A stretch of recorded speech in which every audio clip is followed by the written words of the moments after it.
Come on, we're back. We're bad. You're black. I'm mad. Good man. Hey, listen. If we're going, shouldn't I have a gun? No. You think that when you die, you go to heaven. You come to us.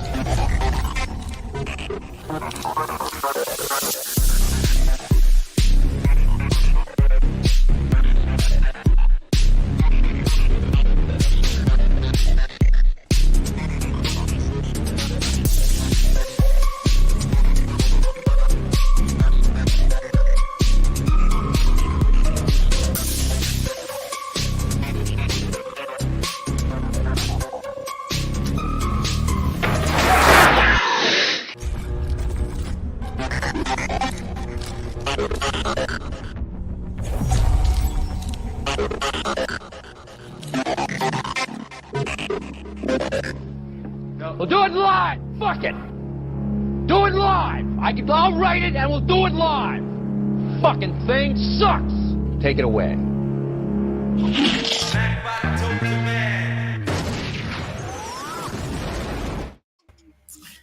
Yes, people. Indeed, we are. Welcome to hell, bitch. What's your pleasure, sir? Thank you for joining us and welcome to episode 2 of the Horror Live Streams Matter Show.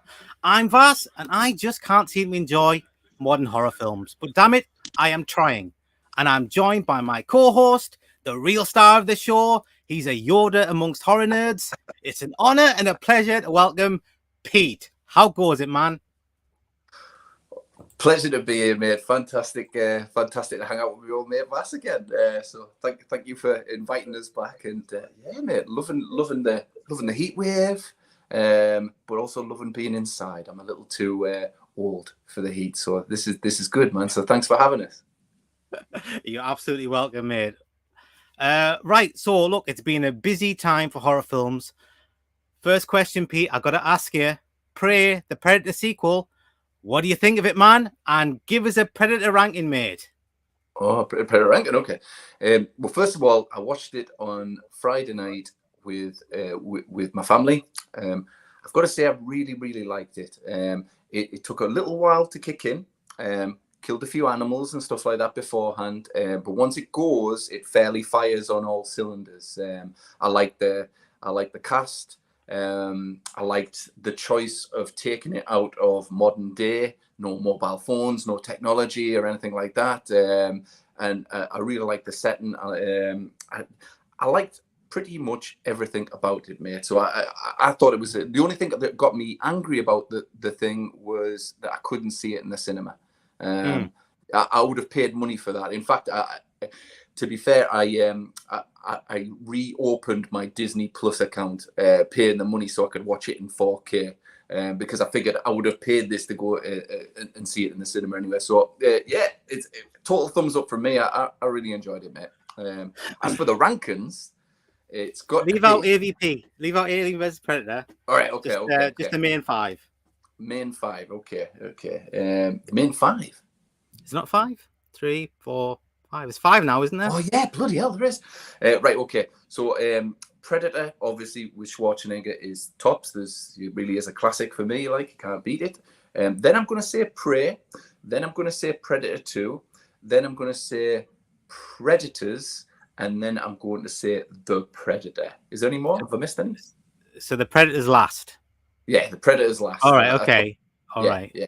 I thought the Predator, I went to the cinema to see it, and I thought it was lazy. I thought it was very lazy. It was fun in parts, and you know there was some Shane Black banter in there, and I liked that. But yeah, I thought it was lazy and a wee bit offensive. I was a little bit offended by a little bit, and it's purely a Peter Thompson thing.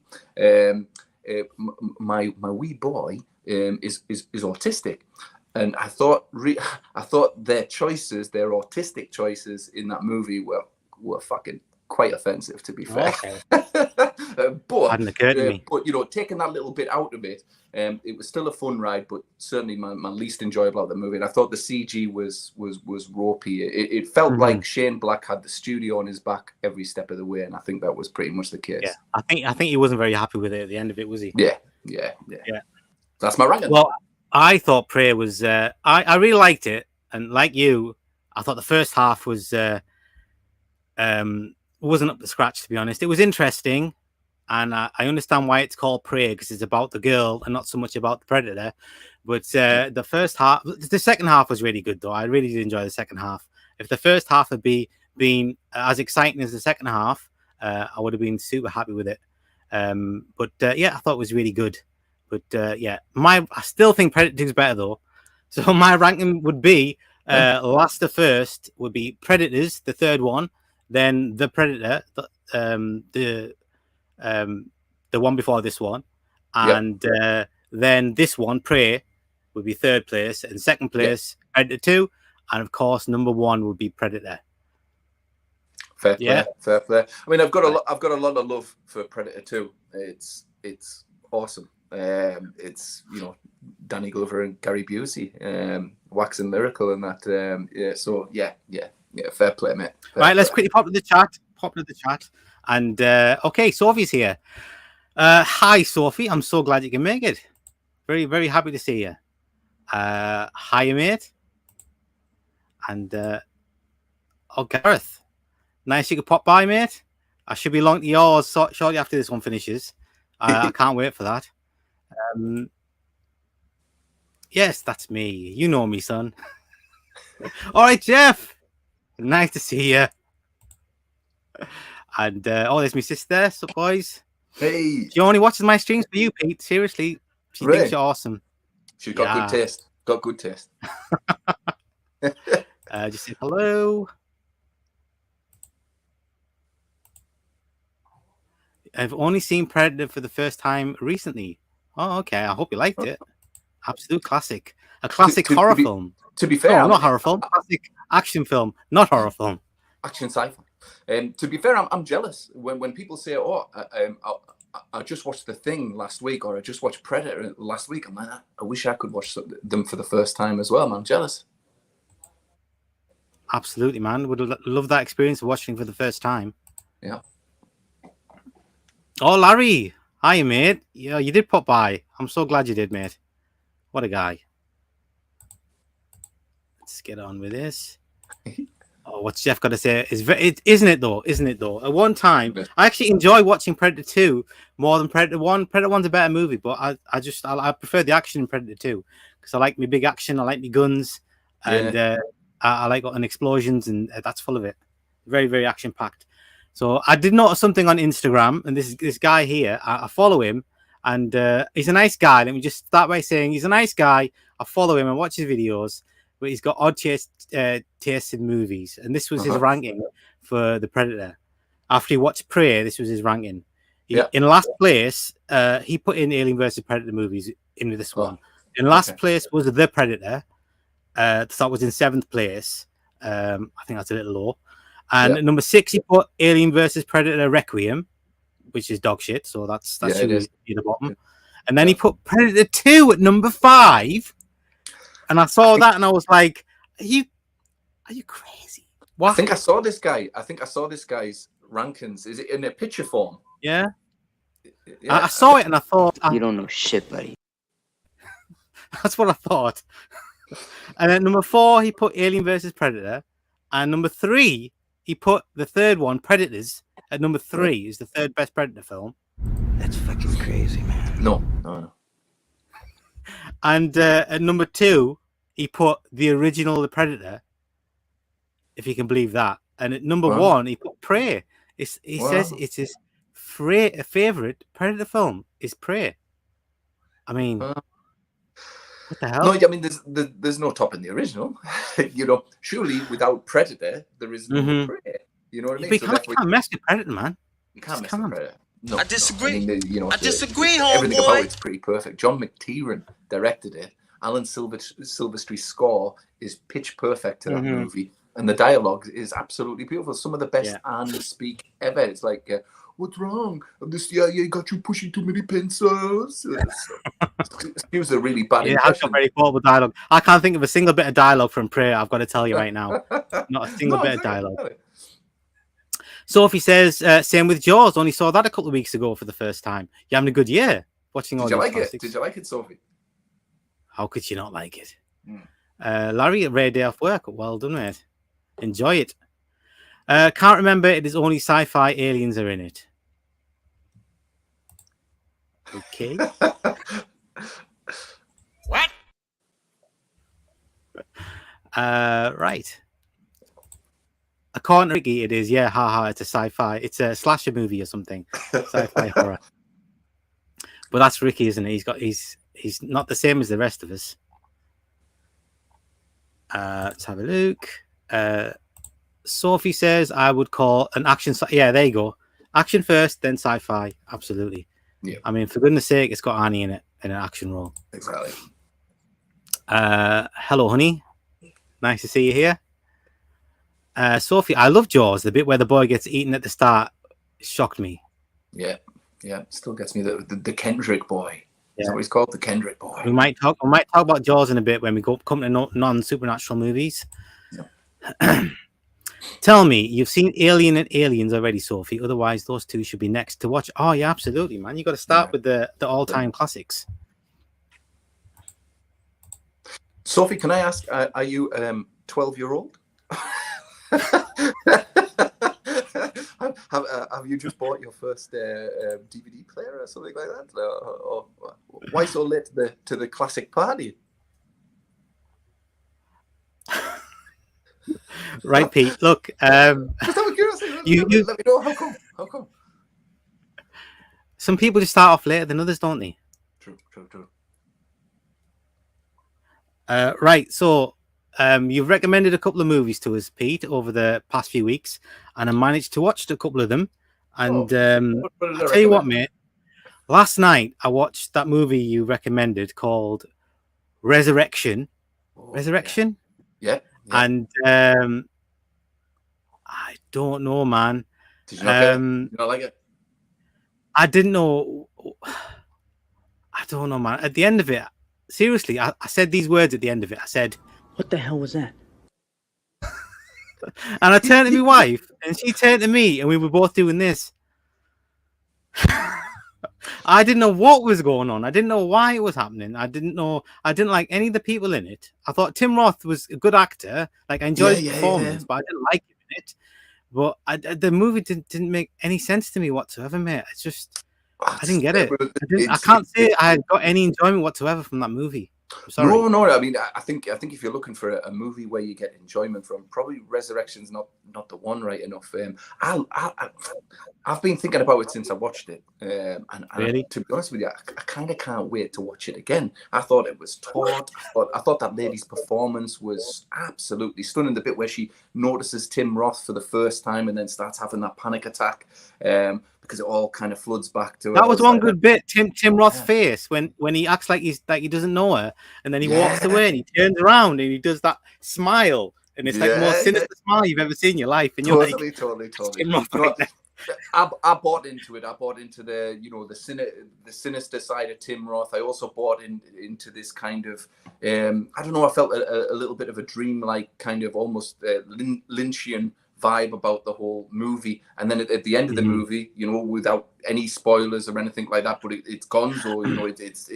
It's Cronenberg all over the place. It don't make the sense, dude. It don't make the sense. No. I mean, I can't talk about the end too much. Let's not. About it because we don't want to do any spoilers. But so is that movie on Shudder? Is it, mate? Because I saw the Shudder banner come at the beginning.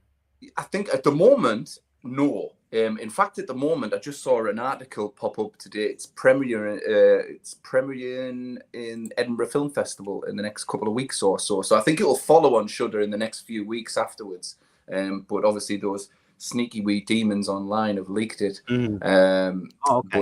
But yeah, it's on Edinburgh Film Festival shortly. Yeah. But, so if people like Cronenberg and they like David Lynch, you think they might like that movie? I think so. Yeah, and maybe even a wee bit of almost kind of Adrian Lyne kind of Fatal Attraction chucked in there as well. There's a wee bit of that going on. That's a good point. But you're right. The ending is open to a massive interpretation. But that's all we can say. That's all we can say. Let's quickly get back to these comments because we're getting behind. Sorry, Pete. Larry D says, yet to see Prey. It's highly recommended. More by Pete than me, but it is definitely a good movie. The monkey. Hello, mate. Remember me from last time? You have not missed much, mate. We haven't started the main topic yet. Just talking about some movies we've seen recently. Sophie says, "Yeah, Jeff, I have seen those Aliens. Aliens is my fave. I am 27, but Slaughter Films, my other half, is older and wants to show me all the classics. It's the way to do it. I like that education. Sophie's young, but not that young."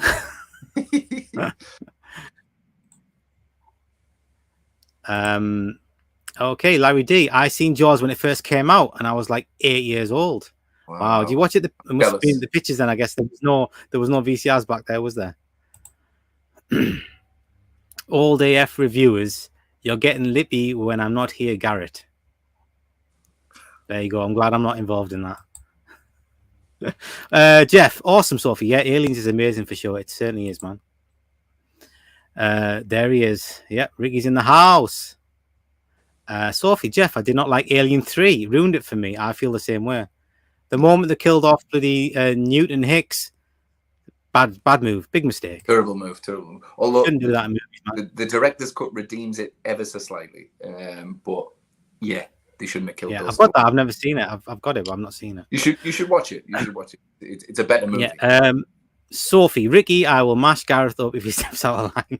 Everyone's piling on Gareth. Hey, all there, bro. Make me a mod Vass. I will deal with Ricky. Yeah, I'll figure that one out when the time comes. Ricky, good. Give him some blows to the ribs. Make sure. Absolutely. Sophie, haha, Pricky, that's brilliant. Jeff, yeah, the Alien franchise is a bit like the Terminator franchise. The first two are great classics, and the rest you can skip. I don't know if I entirely agree with that, but they are not a patch on the first two. The rest of the Terminators, I'll say that much. Yeah. What do you think, Pete? I like Terminator 1, Terminator 2. I've got a bit of a soft spot for Terminator 3, but the rest suck dick. You know, they really do. You didn't like the most recent one? Dark Fate? No. I really enjoyed it. I thought it was throwaway. I didn't really like it, man. The best part of 3. They killed John Connor. Yeah, sorry, go on. They killed John Connor in Dark Fate, and I was like, oh, yeah, I didn't like that. You need a bit of shock factor, though, don't you? That was pretty shocking. True. I think. Do you know what? I think. As sad as it sounds, I think the Terminator franchise has probably had its day. I wouldn't want to see another Terminator that's not Arnold Schwarzenegger, and the guy's too old to play the part now. Unless you completely digitize the character, and I don't want to see that either. You know what I mean? Mm-hmm. Unless James Cameron decided to come back on board and do a huge action opus. Never gonna happen. It's never gonna happen, man, because he'll be back to these comments. Have you read that comment, Pete? When are Geordies are we, man? No, like just emotional damage. Just to clarify, we're definitely not Geordies, and I personally, I don't think, Vassi, you like football at all, do you? I hate football. I'm not a sporty person. He hates football. I do support Sunderland, so calling me a Geordie is definitely the wrong thing to do. Well, we don't hate Geordies, but we definitely don't like Geordies. We're not Geordies, no. You can more Mackham than Geordie, yeah. Yeah, no, exactly. Right, sorry, go ahead. No, Larry D says 101 agreed. Yes, absolutely. Prey was overrated. Everyone seemed to love it. That's the thing, isn't it? Everybody. 96%. I really don't know. I think my criticism is seems harsh because everyone else just seemed to be digging it like somewhat rotten. Yeah, but it was good. Some of the effects were a bit hokey as well. Maybe the question is, are they digging it because of the recent poor sequels and going, oh yeah, this feels like a Predator movie, so they're liking it a bit more than perhaps it's worth, or just maybe. Mm-hmm. Dave Bushi, hi everyone. Hi Davey. Good to see you here. You're very, very welcome. Novia, yeah, that's right. The Monkey, question to you both. What is your favourite vampire film? I've answered this many times. I've got 3. Okay. And I said to everybody all the time, best 3 vampire movies ever made: Salem's Lot, Fright Night, and The Lost Boys. That's just my 3 favourites. I don't know if I could pick. I suppose I would pick Salem's Lot because it's the scariest one, and I'm into scary movies, so I like me horror scary. I'm going to say Salem's Lot, Fright Night, and for me, 30 Days a Night. You like that one, do you? I really dig 30 Days. I liked it as well. I mean, I don't like it as much as a lot of other people would. I should give it check it out. I only ever saw it once, and I really did like it, but it didn't really leave an impression. The best decapitation ever put on film. It really has. Yeah. The boy gets his head cut off. It's just mental. Sophie, what is one film you wish you could go back and watch for the first time? Mine's Exorcist 3. I wish I could watch it at the cinema when it came out. I wish I'd watched that movie at the cinema. Yeah, I guess. To be honest, there's loads. But if I had to pick one, I'd probably go with John Carpenter's The Thing. I've seen it at the cinema loads of times as well. But if I could experience it for the first time and have that shock factor and that what the fuck. Do you remember the first time you watched it? Like, do you remember the experience of watching it for the first time? TV, I watched it the first time. Yeah, mine was on TV as well. Yeah, it was probably edited a wee bit. Yeah. But I always remember seeing the CIC video cover in the video shop and seeing that guy just going. Yeah, I remember that as well. Yeah, and then being quite freaked out by that video cover, and then catching it on the TV and realizing that the movie itself actually wasn't like that video cover. But remembering I enjoyed it, but as I got older and rewatching, I started to love it more. I started to watch it again, and it took me about 5 watches, to actually get to catch all the names of all the characters, because I would always get confused when they were talking about each other's characters, because the names I couldn't put them to the faces. But after I watched it for the 4th, 5th time, then like who everybody is. That was the one thing that was. It took a while for me just to get all those characters' names, because there's a lot of characters in it, isn't there? Exactly. I mean, I can categorically say I've probably seen The Thing over 100 times now, and I still. Commendable. I know, and I still don't know the order in which they became the Thing. I still don't know for 100% definite who that shadow was when that dog goes into the room. Right, and yeah. That shadow guy turns around. Still don't know. Was it Norris? Yeah. Was it Palmer? It's done on purpose, though, isn't it? Just to ramp up the paranoia and absolutely. But yeah, that's what I love about it. I mean, I think I'll quit talking about The Thing because I did that a lot last time. So we don't have time. Yes. The real fifth Beatle, Alien 3, is stronger than Terminator 3. That's I mean, David Fincher it's a more high quality movie. 100%, but I think Terminator 3 is a wee bit more enjoyable. Talk to the hand and all that. There's laughs and giggles in there. There's not much laughing and giggling going on in Alien 3, like, you know what I mean. Although I do like I can't remember the actor's name, but the bald black guy who's really good in it, and he does that speech at the end. Charles Dutton. He does that speech in the end saying, "We're all gonna die. The question is, do you want it on your feet or on your fucking knees?" Fucking great, man. Sends the hairs on the back of my neck every time. Like, so yeah, I do. I've got a bit of love for it. Sophie, Monkey for me. I have way too many to choose from, but just an example of a couple: Fright Night and Lost Boys. There you go. Can't go wrong with those. Yeah. Hi Jamie. Mike at the Real. Nice to see you here, Jamie. Very happy you showed up. Hi, Jamie. Question to you both: Do you agree Michael is a Scream King? Michael Myers is a Scream King. We're talking about Michael Myers? Then yes. Who? What other Michael is there? I don't know. Yeah. Michael Myers. Yes, I agree. One of the OGs. Yeah. Weird thing is, Halloween, I like the movie more than I like the character of Michael Myers. It's like the movie is a cinematic piece of masterpiece. It's a masterpiece, yeah. Yeah, it's like when Halloween 2 came out, there was more Michael Myers, but it was less John Carpenter, and it was the magic of John Carpenter, which is what I loved about Halloween, not necessarily Michael Myers. Yeah. Dave, the Terminator franchise seems and feels all done. only Cameron directing might help the next one, but even then, don't know. Yeah, good point. I agree. The Lost Boys, yeah. Hi, Jamie. Mackems, there you go. I've been to a few Sunderland games. They lost each time I went to see them. Like every single time they lost. I was going to say that will explain your grey hair there, mate. It's not that great. No, it's just the light in here. Oh, it's just the light. Sorry, boys. No problem. No problem. Hello to Riggy. Prey was garbage. There's a hot take for you, mate. Riggy says Prey was garbage. Saying hello, Dave. I don't like in Prey that even CGI animals were killed. Yeah, a lot of animals getting killed. Animal Holocaust, then. Yeah, Larry D. Almost all movies are overrated anymore. Jamie, there you go. Is a good one there. Near Dark.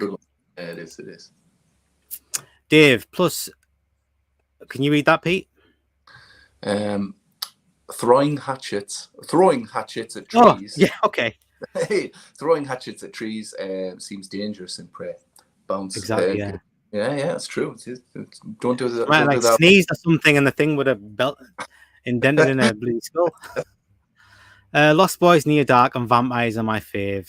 Everything but vampires. Yeah, I don't like vampires, man. I love 30 Days a Night. Let Me In, and Daybreakers. I've still not seen Let Me In. I've got Let Me In. I've not seen the original or the remake yet. Do you know what? I like them both. I like them both. The remake does justice to the original. They're both very well done. Yeah. Dave, I got to see Lost Boys in theaters. I'm 52 nowadays. Wow. I saw Exorcist 3 in the cinema. Jamie always sees all the good ones at the cinema, man. Mm-hmm. She had all them last time as well. It was glorious on the big screen. I hope you get to see it that way. I don't know, man. It's on my bucket list. It's on my bucket list. Incidentally, just before you do the comments, I'll pass you a link to something, okay? It's basically an online petition, and if you get enough people to agree with your petition, they will screen a movie at your local cinema. I saw Big Trouble in Little China we just all signed this petition, show Big Trouble in Little China, show Big Trouble in Little China, and we did. I went there and there was folk dressed up in like cosplay and all that. It was awesome. That's wicked, man. That's so good. Super cool. Me too. I'm 49. We're all getting there, guys. We're all getting there. Cool, Jamie. Dave, I got to see Friday Night in theaters for free thanks to a projectionist friend. I'm 52 now. Very good friend. I really want to see Exorcist 3. Heard it's really spooky. Yeah, you just got to watch it in the right environment, Sophie. Yeah, don't have anything else happening. Put your phone away. Yeah. Turn the lights off. Turn the volume up. Just sit down and just watch the sound. screen. And you're gonna have a very memorable time. Riggy, what's your favorite underrated found footage movie? Go on, Pete. Have you got one? Oh, I do actually. Where is it? It's a movie. Did I put it in my reality pile? No, I didn't. But it's a movie called Kidnapped. It's a Spanish film. Is that found footage? No, I'm talking pish. It's not found footage. It's a one-take movie. So forget that. Okay. Underrated. Do you know what? I kind of like Grave Encounters. I thought it was a kind of I really stupid, stupid, good time. Honestly, it doesn't hold up on rewatches though. I watched it, and at the time, I thought it was the best found footage movie I'd ever seen. Full of awesome jump scares. You actually see stuff happening all the time. And it was But when I watched it a second time, and not a single jump scare worked on me, and I was almost bored all the way through. It was just for me, it just didn't hold up on the. I quite like the Poughkeepsie. Is it the Poughkeepsie tapes? The Poughkeepsie tapes. Yeah, I thought that was. I have seen that. I don't remember much about it. It's dark and nasty. And do you know what? I quite liked Megan Is Missing as well. That had an effect on me. It's quite harrowing. Yeah, I think it's on YouTube, mate. You can watch that film. Oh, okay. Have you seen The Devil Inside? I've seen The Devil Inside, mate. Do yeah. you know what? I liked it, but I liked it up to a point. But for me, it finished far too abruptly. There was 20 minutes left to go in that movie, and it just ends. So it made me mad, to be fair. Yeah. See you later, Larry. Thanks for stopping by, mate. Thank you, Larry.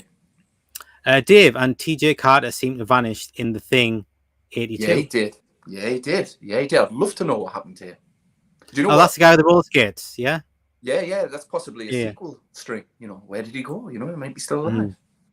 Brian Glover, yeah, he was a legend. He was a legend. Agreed. That's enough. Jamie, Ricky reviews Blair Witch 2 Book of Shadows. I'm not a fan of that. I saw that quite recently, and that's another movie that makes no sense, man. They just make stuff up and chuck it in the movie. No, that's how I feel it. It's it was. I remember because I think they released it exactly a year to the day when after the Blair Witch, and I was super it just excited. 1 year after? Yeah, ran to the cinema. They made it. Like, you know, oh, here, Joe Bellinia. I know you've only done documentaries, but he's 16 million. Go make a Blair Witch film. Yeah, okay, no problem at all. Wax it out in the cinemas, and yeah, it didn't do me for one thing. And this is what I really liked the Blair Witch remake. I had a good time with it at the cinema. I thought the sound design was amazing, but the thing that lets every other Blair Witch movie down for me personally is it's bloody scripted. You can feel that it's a script, and with the original Blair Witch, it's completely ad-lib. Just doesn't feel like a script, which makes it feel, you know, more natural type of thing. So, I really didn't like the second one. Where are we at here? The Monkey. You read both parts. Do you consider Michael from The Lost Boys a Scream King? They're only worms, Michael. Yeah. Not really a Scream King. I like the. I don't know, man, because there's so many. I think you've got to be in a protagonists in the movie. It's not just him, is it? And they all survive at the end. None of them die. The Frog Brothers survive. Corey Haim survives. To be a Scream King or a Scream Queen, I think you've got to be in a fair few horror movies, do you not? I don't remember him screaming in the movie, apart from screaming to let him in the window. That was the only time I remember him screaming. Don't get me wrong, Michael's excellent in the movie. You know, Jason Patrick was definitely the right choice for sure. Where's Blade on your list, fam? I've seen Blade more as an action movie than I know it's a vampire movie, but it's like an action vampire. So, I always. I watched it recently on TV. It's a good time. I went to see Blade. I saw it at the cinema. Yeah, me too. I enjoyed it. Awesome soundtrack. Yeah, totally. Dave, our new projectionist friend in the early 80s who worked 12 to 12 every Saturday. I got to see lots of great nowadays movies. Indeed, yeah. That sounds awesome. I'm jealous. Yeah. Sophie watched Wreck recently for the first time. Was great, but that ending, damn. Yep. That's 100%. A fantastic movie. Yeah. 100%. Jamie, does Innocent count as found footage? Not really. In part. There's a main narrative going on, but the found footage element is really good. Yeah, it is. Really, it's proper shocking. Yeah, really well. Yeah. Let's have a look, Dave. Our new projectionist friend. Oh, okay. Am I going backwards? Megan is missing. Sorry, Dave says Megan is missing. I found actually disturbing. Me too. I have to look that one up. I've not even heard of that one. Oh, by the way, underrated found footage. I forgot. Lake Mungo. Have you guys seen Mungo? It's so boring, dude. I really like I didn't get through the whole thing. It's so boring. Did you not stick around for the end? I couldn't. I was falling asleep, dude. The end just goes boom, boom, boom. Honestly, it's a shame you never stuck around for the end, but I really like Lake Mungo. Sorry. Continue. Sorry, my apologies. Oh, fair enough, Toby. That's all right, man. You don't like it. I know lots of people do like it. Where are we at here? I know the Blair Witch 2 isn't popular, but I love it. I've seen it countless times. Yeah, I think if you're into like witchy things and what do you call it, black magic and Wiccan and all that stuff, Wicca and all that, you might be into that movie more. Where are we at here? I've just done that one. Sophie, never seen any Blair Witch films. They're there for you to watch. Sophie. Jamie, I think it counts since he does find film footage. I suppose so, but yeah, true. Normally, found footage movies are found footage from beginning to end. I would say. Blair Witch 2 was kind of clunky story-wise, but I liked it mostly. I did not like part 1. Hassan, are any of you going to watch the Blade remake Disney Marvel are making? Sure will. Yeah, totally. Absolutely. Jamie, Dave, it was a victim of Weinstein. Chop, chop, chop. Dave, what movie is you talking about there? Chop, chop, chop. What movie was? I don't know. I was just thinking about that myself. It's not Blair Witch 2 because that wasn't Dimension or anything, was it? No, it was. Dave, I saw Blade in cinemas too. Yeah. Weinstein. Yeah, he's a bad man. Yes. The monkey. Megan is Missing started as a creepy video game. Really? Dave, the ending of Megan is Missing ending was very disturbing too. The monkey, the Blair Witch 2 video game literally made me feel I wasted my money. I didn't realize it was. Yeah. And Dave, Cannibal Holocaust was an original found footage type movie. Yes, it was. Still never seen it, and I don't want to see it. Which reminds me, Pete. You know, we touched on something in the last stream, and then we just the stream kind of just took off on its own, so I never got back to it. So I need to show you something, and then I need you to react and then respond any way you see fit. If you don't want to talk about it, it's absolutely fine. But I need to show you this thing, man. I need to show you it. Right. Oh. And what is that, Pete? That's Chudbusters, mate. It is what it is. You know, it's us. We're the Chudbusters. Oh my god. Yeah. Do you want to explain what that is to people, or? Right, okay. When me and Vass were literally in junior school, I think it was junior school. I mean, we were literally like pre-teens. Yeah. It's a fucking terrible thought. There was this young girl, bless her, and she probably really the nicest girl. Oh, this is going to sound awful, man. Probably the nicest girl in the world, and probably grown up to be the most beautiful girl in the world. But at the time, she had really fucking big teeth, man, like tombstone teeth, like huge teeth, like playing cards. Every one of them was a playing card. And me and Vass at the time, Chud was kicking around the video shop, and we went, "Hey, you're Chud, we're the Chudbusters." And we used to follow her around going, "Hey, Chudbusters." And she'd go, "Leave us alone, leave us alone." I feel really bad now, man. I feel really bad. We've never done anything like that ever since. No. Yeah. But to be fair, Pete, this was like must have been 85 or 86. We'd seen Ghostbusters, but I hadn't seen Chud. Had you actually seen the movie Chud? I never saw Chud till about like 3-4 years ago, mate. That was the first time I actually watched the movie. But I'm sure she hadn't seen Chud, knew what Chud was. So I'm sure saying that she didn't have a clue what the fuck we were going on about. But she knew we were making fun of her. Yes, for sure. Yeah. But you know, I'll say that too. If she's out there, I wish I could remember her name. I'm so sorry. I feel terrible. Me too. Honestly, this is like 30 years later, and I still remember doing it. And it's one of the things I wish I'd not done. I don't know why it seemed like so much fun at the time, but because kids don't care. Kids don't care. And we were kids. You know what I mean? There was certainly no long-term aggro intended, but kind of, yeah. But still, that's a good image, man. I wouldn't mind on it. We should make that movie, dude. Yeah, totally. Oh, man. Anyway, the things we do when we're kids, eh? Mm-hmm. Right, let's see where we were up to. Okay, here we go. I have a film recommendation for you both. It's Disney sci-fi horror all rolled into one. Don't Look Under the Bed. I think I've seen that one. I haven't. It's I think I can remember. It's actually quite. It's a bit low budget, but it's got some good fights in it. If it's the one I'm thinking of, I think actually I might be thinking of a movie called Under the Bed. That's what I might be thinking of. But I'll definitely look that one up. It's Ben Cadaver Club.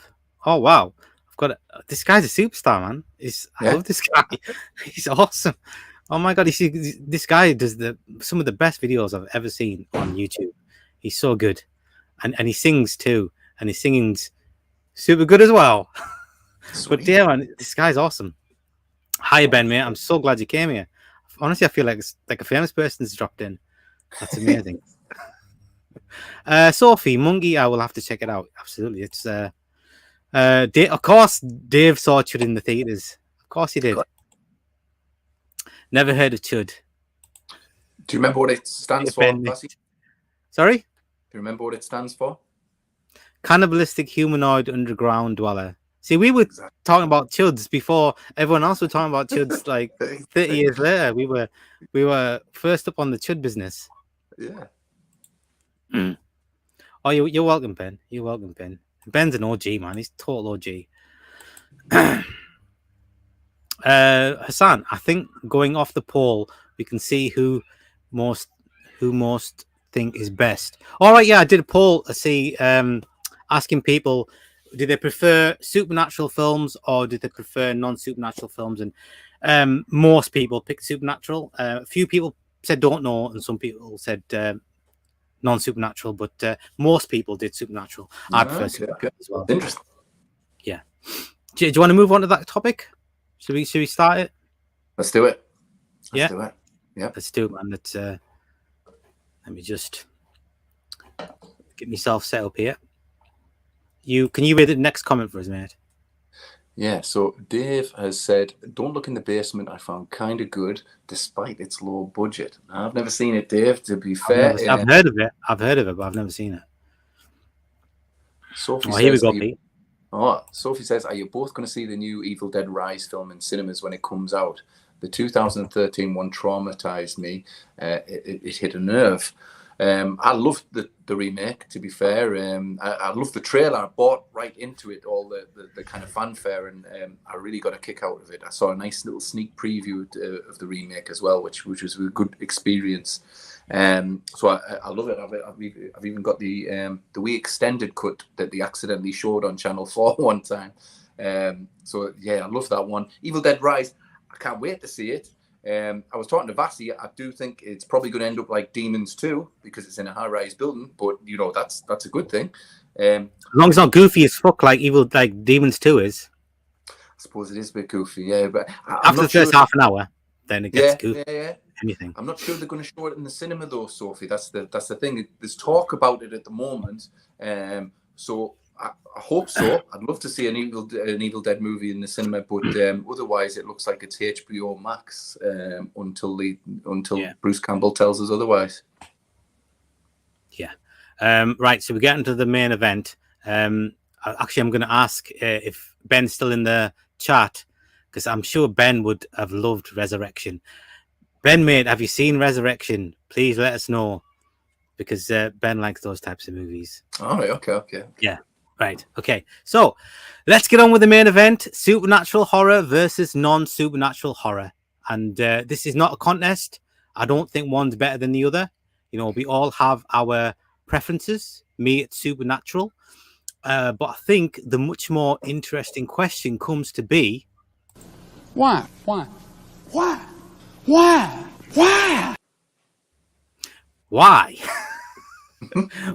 we like what we like.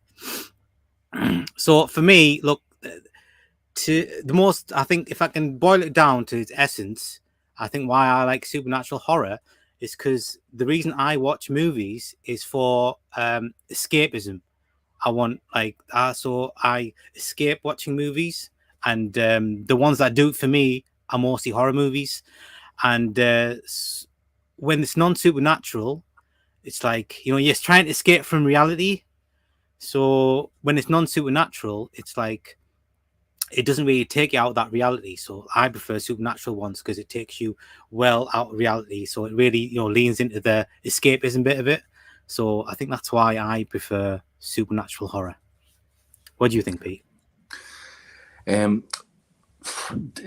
Last night, I was kind of, thinking about this, and I grabbed a bunch of movies just in case we talked about individual movies, and I could show you DVD boxes and whatever. And I got myself a pile of supernatural and non-supernatural. And what dawned on me was I bloody love them both. I genuinely don't think I have. I'm going to go, if I had to edge it, I'll go supernatural because obviously I like movies like The Thing and The Exorcist, that kind of thing. But I also love movies that are grounded in reality, and I do agree with you. The real scary ones that are grounded in reality a wee bit, they affect you, but in a different way. I've seen supernatural movies that I've gone to bed with that night and had nightmares about it, and woke up the following day thinking about them. And there's there's that little bit of hope that, well, it's not real. It's not real. Where if you watch a movie that's grounded in reality, that's really quite, harrowing and affecting, that shit could happen. And that's a different kind of fear. That's a different kind of fear. That, to be fair, just exactly like you said, watching a bunch of supernatural movies is an escape, and you can come out of them like coming off a roller coaster. When you get off a roller coaster, you go, "Oh, that was terrifying, but I survived, and I'm all right." If you watch, if you make, you can embrace it, you can embrace the fear, can't you? So you can kind of like lose yourself into the fear, and I think that's why they become more frightening, because you can just let yourself go and let yourself get scared, and you want to get scared. So even later on in the nighttime, and you by yourself in the house, and you have to go to bed, and you're thinking about this scary movie you've just seen, even though you're scared, it's kind of like a fun sort of scared, because you're not scared for your life. You just have that kind of after effects of how scared you were while you're watching the movie. Whereas when you watch a non-supernatural movie, the scary part of it is not so much in the movie, but it's the idea of what's in the movie. So it's like it takes you out of the movie, and the scary part is not actually the movie itself. It's the ideas behind it of stuff that can really happen. So that's why I find supernatural stuff just a little bit more scary. That's not to say with the supernatural. That makes sense. Yeah, it does. It does. But that's not to say that with supernatural stuff, is a lighter, horror film. There are supernatural movies out there that are just mean and oppressive, that carry this foreboding that no matter what you do, there is no escape. I recently watched. I think I've got it here. I recently watched this, The Dark and the Wicked, which is a supernatural movie. Did you not like The Dark and the Wicked? I really liked The Dark and the Wicked, and what I liked about it was the actions of the protagonists in this movies. Whatever they do, they're fine. This entity or this spirit or whatever has decided their fate, and that's it. And I kind of like that. Ring, the Japanese Ring, had that same kind of air of dread about it as well. The sense of foreboding that ultimately you're not getting out of this. Your cards are marked, and I like that. I like it when supernatural movies do that. Your card is marked. That's nightmare fodder. It's what we were talking about last time, wasn't it? Where the kind of the evil, the scare is like coming out of the screen at you, sort of thing, and you can't escape it. But like I said, with non-supernatural movie, no matter how grotesque and how it's the idea of it that's, what it was. When I was a kid and I used to go to my mate's house and I used to come home, I used to live, you remember St. Joseph's School? No, Stevenson Way School. Oh, yeah. And I used to live on the other side of, so there's Burn Lane. I used to live on that side. And so the Burn's there, which had like no lights on, and there's a path that runs along that stream all the way. Yeah. So when I would walk home, if I was feeling brave, I would save myself a third of time, and I'd walk down there and scare the shit out of myself. Yeah. And but if I wasn't, I'd take the long way around where there's loads of lights and houses and things.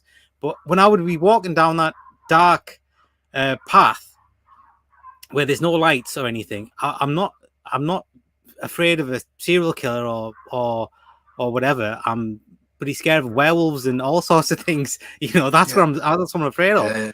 But well, I've got a similar story, and by the way, that stretch of the woods is bloody scary. I'm pretty sure you were doing your Terminator 2 through there, man. I'm pretty sure you were doing your Robert Patrick. When you start going faster, you go faster and faster, and then you're pelting it. I don't know if I mentioned this before, but anyway, I watched the Blair Witch Project when it originally came out. Well, no, before it originally came out, it scared the shit out of us. I remember shortly afterwards, my then girlfriend walking her home, And I walked her home. I said bye-bye. And then I had to walk back to my house. And my house was maybe 900 yards away from her house. It wasn't, but I had to cross this 200-yard patch of forestry. I had to just walk through. Otherwise, I'm walking miles round. Screw that. I'm going through. But it's dark. And I'd just seen the Blair Witch. So I walked through. I walked through, and all I hear is click. Just twig, snap. That's it. Robert Patrick. So I fucking Robert Patrick out of this woodland area, and then there was a curb onto the road and the pavement, and I overshot the curb, flew along the road, my arms scraped up the road and everything. So the following day, I'm in the doctor's, and the doctor's picking gravel out my arms. I had something called gravel rash. Oh, picking all this gravel out. That was down at the Blair Witch Project, man. And one twig. Oh no, spooky noises in the night. Right, let's get back to these comments because we're super behind here. Like, yeah, we're gonna get straight back to that after we get back to where we were. Oh my god, what's this? Oh no, got spammed here, mate. No way. Right, I'm gonna skip through all these spams here. I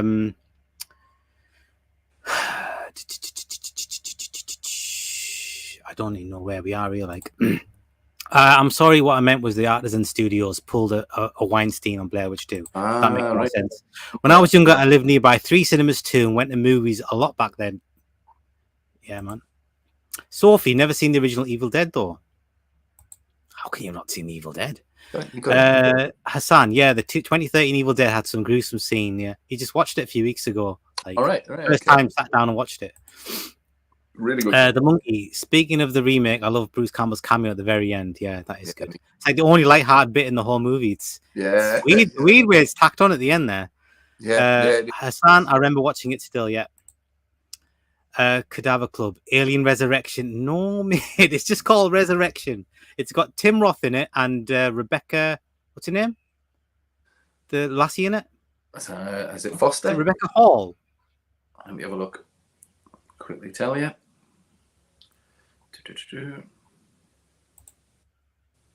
Dave, I find supernatural movies a wide term. Exorcist 1, I find the creepiest of any of them. It's supposed to be based on real events, so give it more quality, yeah. But yeah, possession and stuff, it's supernatural, dude. Like it is Rebecca Hall. Explained by science, can it? So yeah, look. Let's quickly give a definition of supernatural, just so we know what we're talking about. I wrote it down. Definition of supernatural. Okay.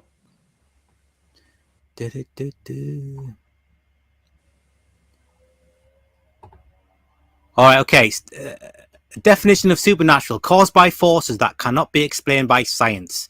So we are talking paranormal, the mystical, the occult, the unseen. So yeah, I mean, possessions can't be explained by science, can it? And she definitely wasn't. It wasn't in her mind, was it? Right. I hope if I've missed anybody, I'm super sorry. Sorry. You guys have a spam troll. Yes, I know. Love the Dark and the Wicked. Yeah. I knew Ben would love the Dark and the Wicked. He likes slow burn movies. I don't hold it against him. But there you go. Yeah, okay.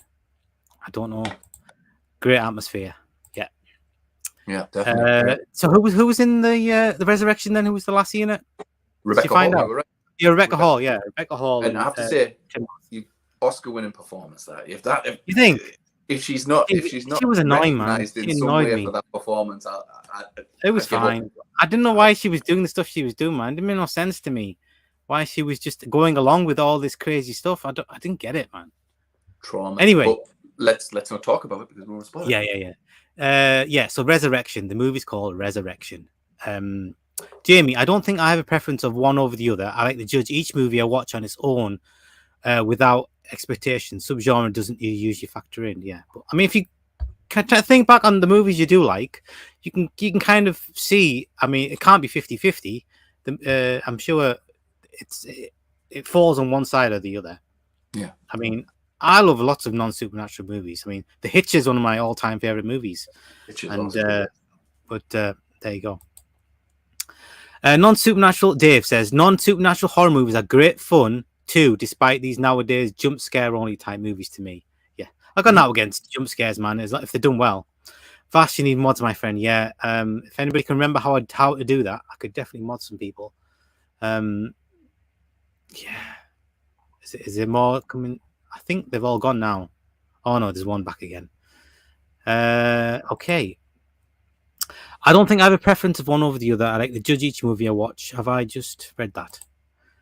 Dave, most horror movies to me nowadays aren't scary much at all. They rely on rehashed subjects and big jump scare musical stings only. Yeah, it's that quiet, loud, isn't it? There's a lot out there, but I mean, I think Yeah. if you look at the medium of movies, Mhm. just generally, there's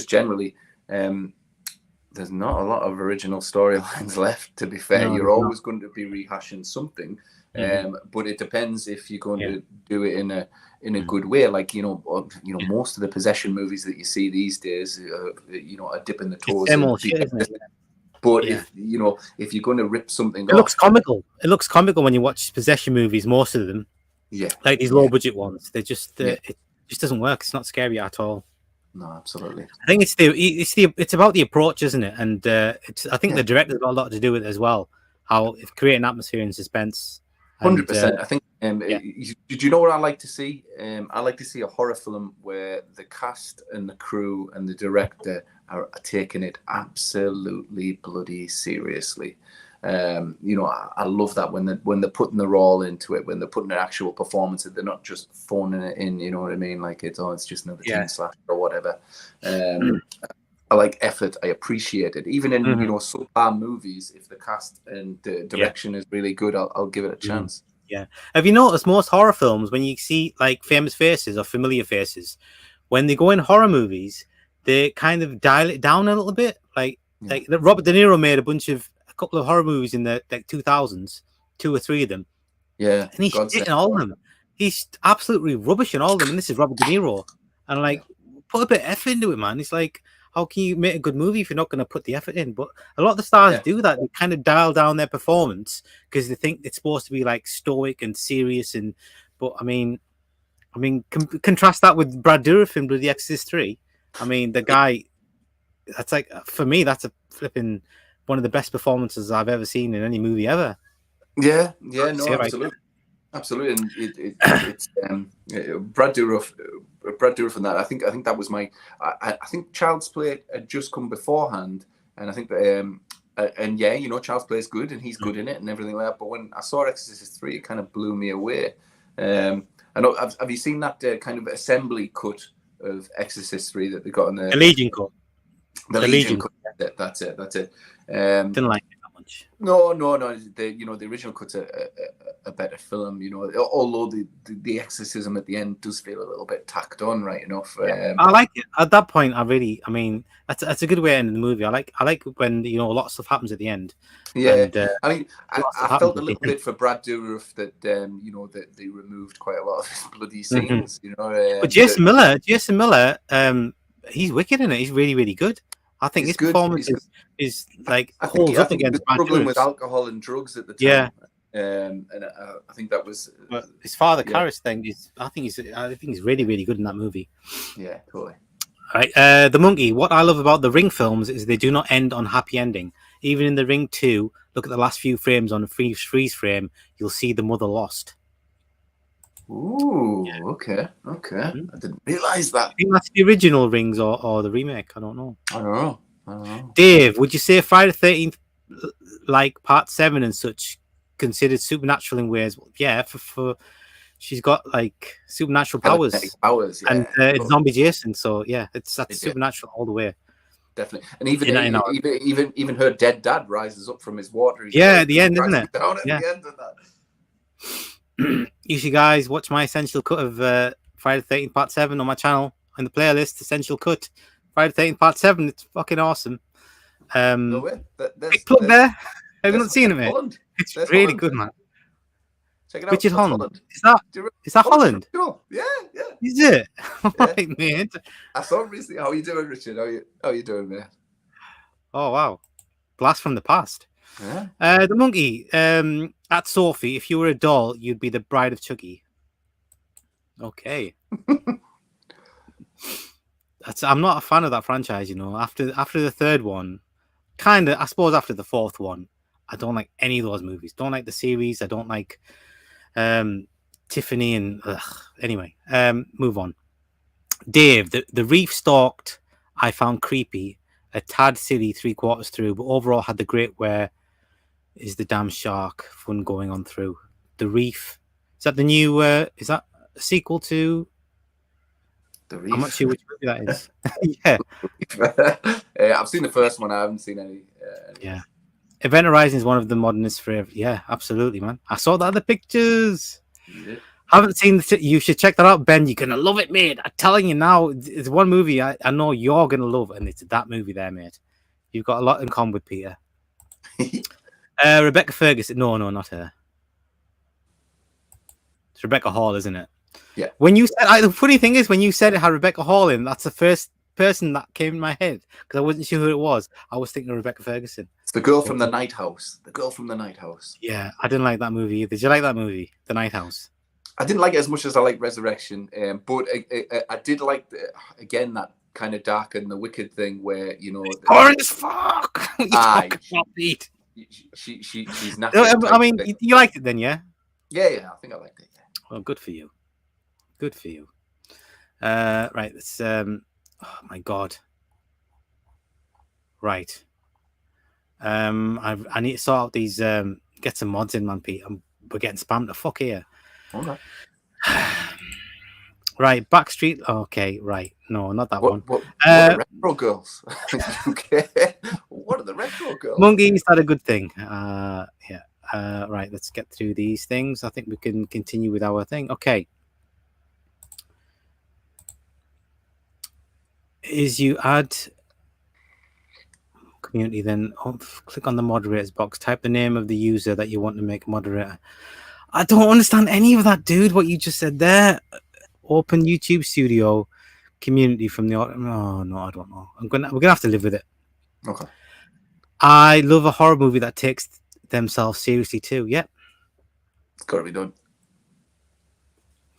I know, man. I don't know how to do it. I really don't know. Everyone's gonna run away because we've got no mods in. I wonder if I can click on someone there.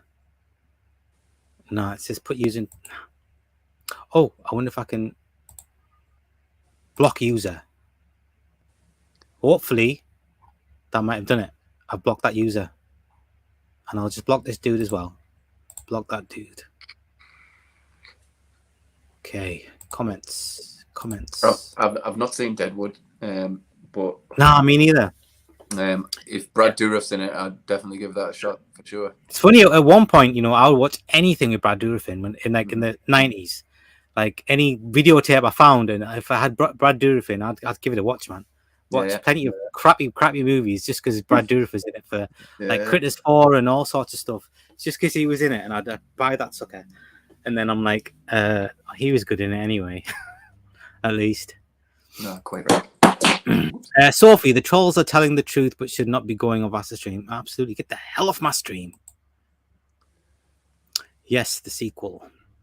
Oh, I think I missed something there. I meant the American versions, right? Okay.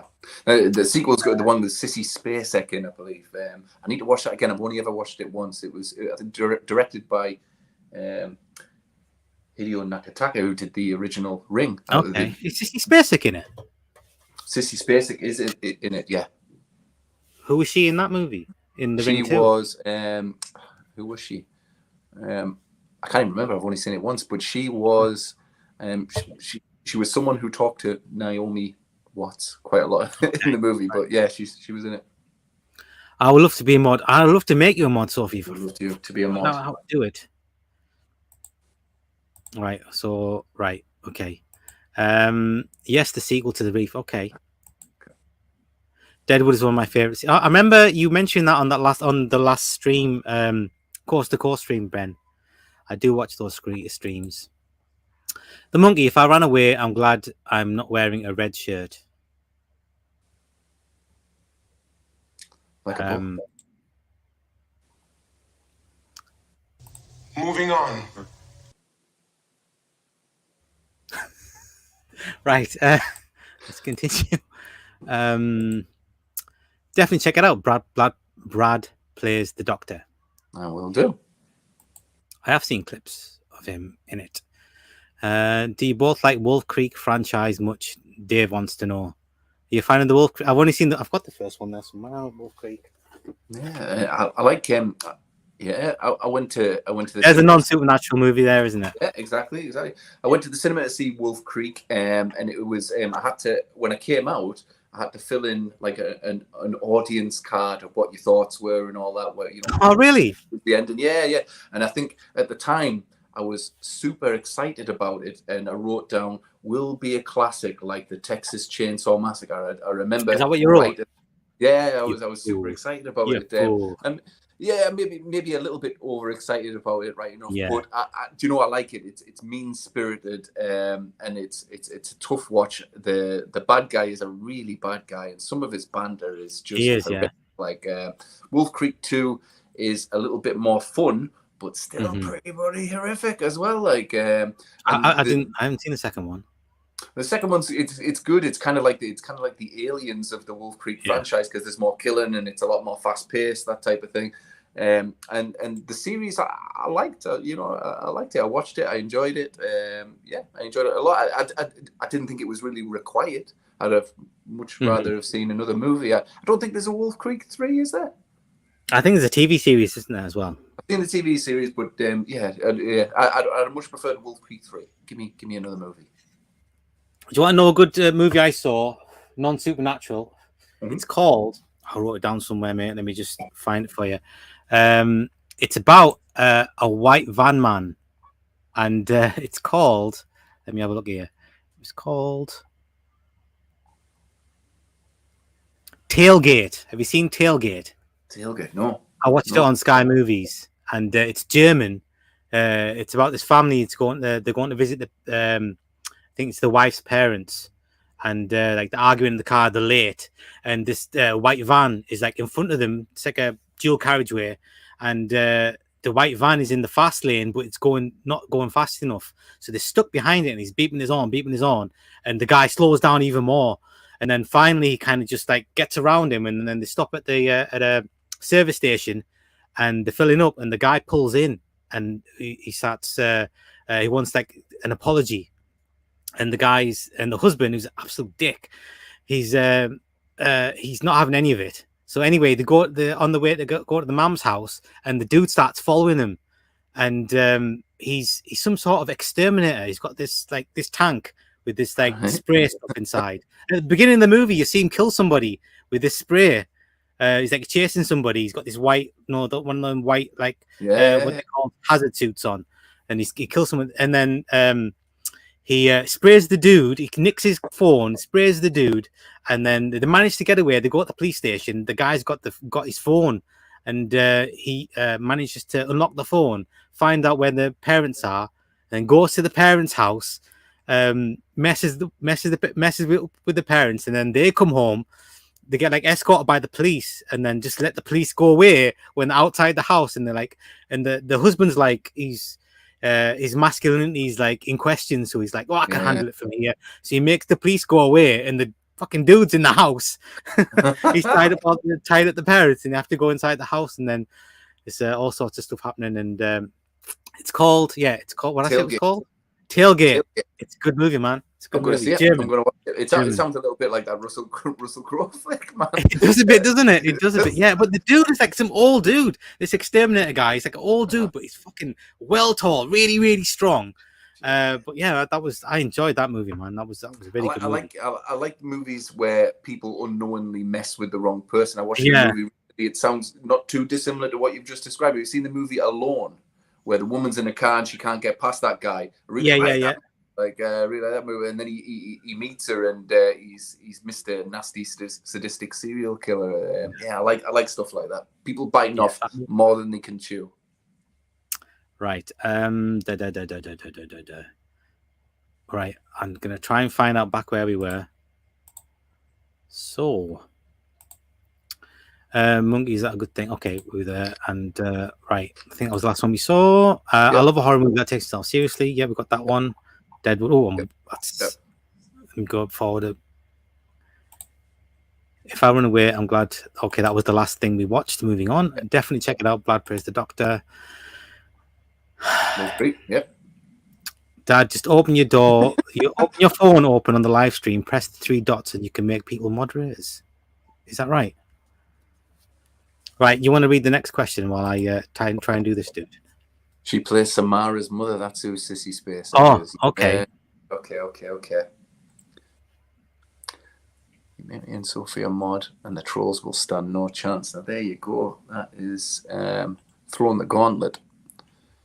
Love the Reef, but the sequel wasn't very good, unfortunately.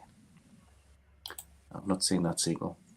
Silver Bullet always creep me out for some reason. Great film from a King short story. Yeah, Cycle of the Werewolf. It's Stephen King. Stephen King's Silver Bullet is a favorite of mine. It's Did you read the graphic novel? Did you read the graphic novel? No, I haven't. I remember reading it. I know where I read it in Aycliffe Town Centre in the W.H. Smith. It used to be W.H. Smith in Aycliffe Town Centre, and I used to go there and read the magazines in W.H. Smith. Just like in dinner time. I used to go in the town centre, and I used to sit there and read like Fangoria and whatever. And they had Cycle of the Werewolf there, and I read the whole thing. It took me a few days, but I used to go back and I read the whole thing in W.H. Smith, standing up. Totally. Just reading it, man. It was good. So, Silver Bullet's one of those films that just so many amazing bloody scenes in it, and you're right that it's creepy. The bit that creeps me out always is when wee Corey Haim is stuck. His bike is stuck at the end of that pier, and the vicar is rubbing his hands together, and they're going, "You see how everything works in the way of God. You see, you meddling little shit," and all that. It's messed up, like, but yeah, I love Silver Bullet. Like, it really doesn't get enough love, that movie. Have I just made? Give me a nice 4K release of Silver Bullet, and I need something like that in my life. Oh, I've just made somebody a moderator. Okay, we've got more moderators in. Oh, my kid must have made the moderators. Oh, come on, good kid. Thanks, son. The Monkey Bronson. If they make Sophie a new man, I'll cheer. It's happened. It's happened. Me and Jeff are the dream team. They certainly are. I'm a fan of Wolf Creek's franchise. I prefer the first movie over the second movie, but with the series, I prefer the second season over the. They made 2 seasons. Good lord. 2 seasons, yeah. Yeah, you can thank my son for that. He's the one who can do these things. He's tech savvy, not me. Sophie, you and Jeff are the dynamic duo. Joyride is a good road trip movie. That is, yeah. There's another one that's. I do like Joyride. There's another one. Paul Walker one, yeah. That's the Paul Walker. Yeah. That's a good film, that. What was it called in this country? It was called. It wasn't called Joyride, was it? It's Roadkill. It's called Roadkill, wasn't it? That's right. Yeah. Roadkill. You're absolutely right. Yeah. I know this is an American import. Okay. Yeah, I love Joyride. That's really, really good, man. Rusty Nail. It's good stuff. Yeah, we did it, guys. We did it. I have Tailgate in my watch list on Shudder, but I haven't watched it yet. Watch it, man. It's good. I haven't spoiled it. Okay. I don't think I'm not sure if it's on Shudder in England. Like, I'm not sure about that. I can say I watched it on Sky Movies. Oh, what's that? Do you both like Night of the Demons franchise? I do. When was the first time you watched Night of the Demons, dude? I watched Night of the Demons 2 before I watched Night of the Demons, and I only watched Night of the Demons for the first time like a couple of years ago. Really? I watched Night of the Demons 10 years ago or something like that. Yeah, a long time ago. It's one of the ones you need to watch when you're proper like a teenager. Yeah, like when we watch most of our movies, I think we would have really loved it. But what did you think? I got a kick out of it. I can't remember the sequel though. I can't remember the sequel. I think there's 3. Do you think there's 3 Night of the Demons? Is there? Yeah. Unhinged was a fun road race. I love Unhinged. I watched that. So much fun, man. So much fun. Russell Crowe's fucking awesome in that movie, man. Big fat Russell Crowe chasing. It was so unexpected to see him in a movie like that, and he was like having such a good time. And yeah, man, that's a proper good thriller. Chewing scenery and all that. Yeah, it was great. I love Joyride, Candy Cane, yeah. Candy Cane, yeah. The movie The Sadness I found was great fun. He thought Dave thinks Fun? The Sadness is fun. Fun? Train to Busan 2. Train to Busan. Its sequel was good despite crappy CGI. Yeah, I'm not a fan of the sequel. Now, I haven't seen The Sadness, so I can't really comment. But I know Peter. What I'm thinking The Sadness is like, Peter's kind of confirmed it for us, and now I don't want to watch it. Yeah, there's a lot of stuff to like in The Sadness, but then someone gets skull fucked, like literally, and it was I remember just like Serbian film. Same thing happens in Serbian film. Is it? But there you go. Yeah. I was just like that. So it's listen, it's a movie that has got a bunch of great gore in, and it's really nicely shot, like a Serbian film as well. Really nicely shot, well directed, and all that business. But it's too mean. It's too mean. Mean spirit. Yeah, it's too mean spirited. But I love Train to Busan. The sequel I wasn't a big fan of. It looked like a PlayStation 4 game. Yeah, it sucked. Yeah, I was well disappointed with that. It was the same team that made the first movie as well. I don't understand why they changed everything so much. Just incidentally, right? If we're talking about that, if we're talking about Train to Busan, if you ever get the opportunity, watch this movie. I Am a Hero. I've seen it, man. I've done a review on that movie, dude. Do you not watch my video? No, I loved it. I absolutely adored that movie. The last 20 minutes is fucking insane, man. Yeah. How do you find that? That movie's hard to find, dude. Where do you get that from? America. Cost £35 bloody pounds. Is it? Yeah. That is one hard movie to find. If you've got what you might call it, what you call those things where you change your country of residence, your VPN. IP address. Yeah, VPN. If you've got a VPN, right? If you've got a VPN that works, IP Vanish is a good one because it works with Netflix. Okay, change the country on IP Vanish to Japan, and I Am a Hero is on fucking Netflix. Oh, okay. Yeah. There you go, guys. As well as other amazing movies as well. The Japanese one of the Netflix best is amazing. Yeah, check out my review of that movie. You'll see how much I like that film. I will. Although it got blocked for ages. It got totally blocked. The Japanese and manga stuff, they're really harsh on YouTube when you try and show clips from their movies. Really? They don't like it. They just, if it's more than a few seconds long, they just it gets copyrighted and gets blocked straight away. It's not just copyrighted; it gets fucking blocked. So I had to work proper hard to get it to go through, and then 4 or 5 months later, it got blocked again. It's weird. It's like restricted. Got blocked, so I managed to get it out after redoing it like 6-7 times to get it done. Yeah, and then I recommended it to somebody watching the review, and they said, I can't find the review, and I checked it, and it'd been blocked again. So I had to bloody redo it again.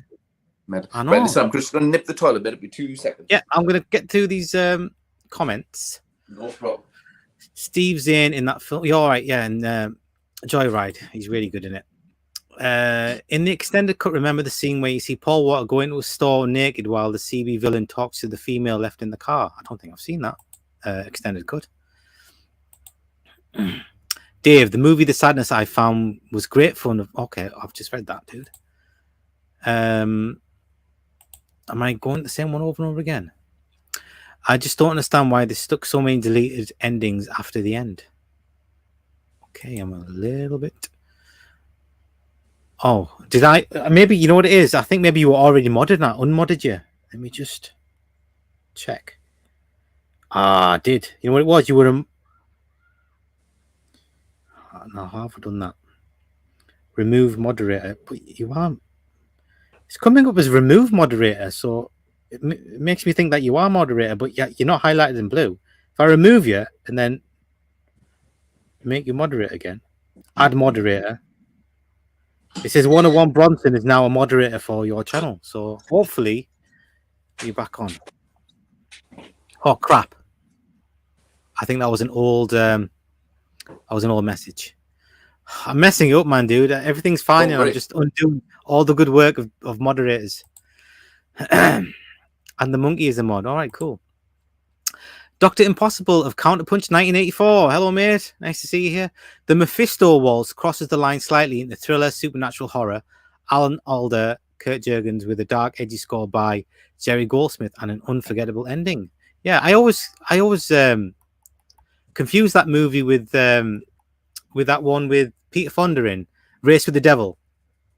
Have you seen Race with the Devil from the 70s? No, Awesome movie, man. It's really really good movie. Yeah, and everyone looks super cool in it, man. Peter Fonda is like one of the coolest guys you've ever seen. If you can find it, it's made in the 70s. It's about define like a devil worship cult, and they're like trying to get away from them, and they're getting chased, and all of a sudden, like everybody's in this devil worshiping cult. Everybody they meet is in this devil worshiping cult, and they just cannot escape. But it's a brilliant film, man, Pete. I like the sound of that already. I do. Yeah, Race with the Devil, man.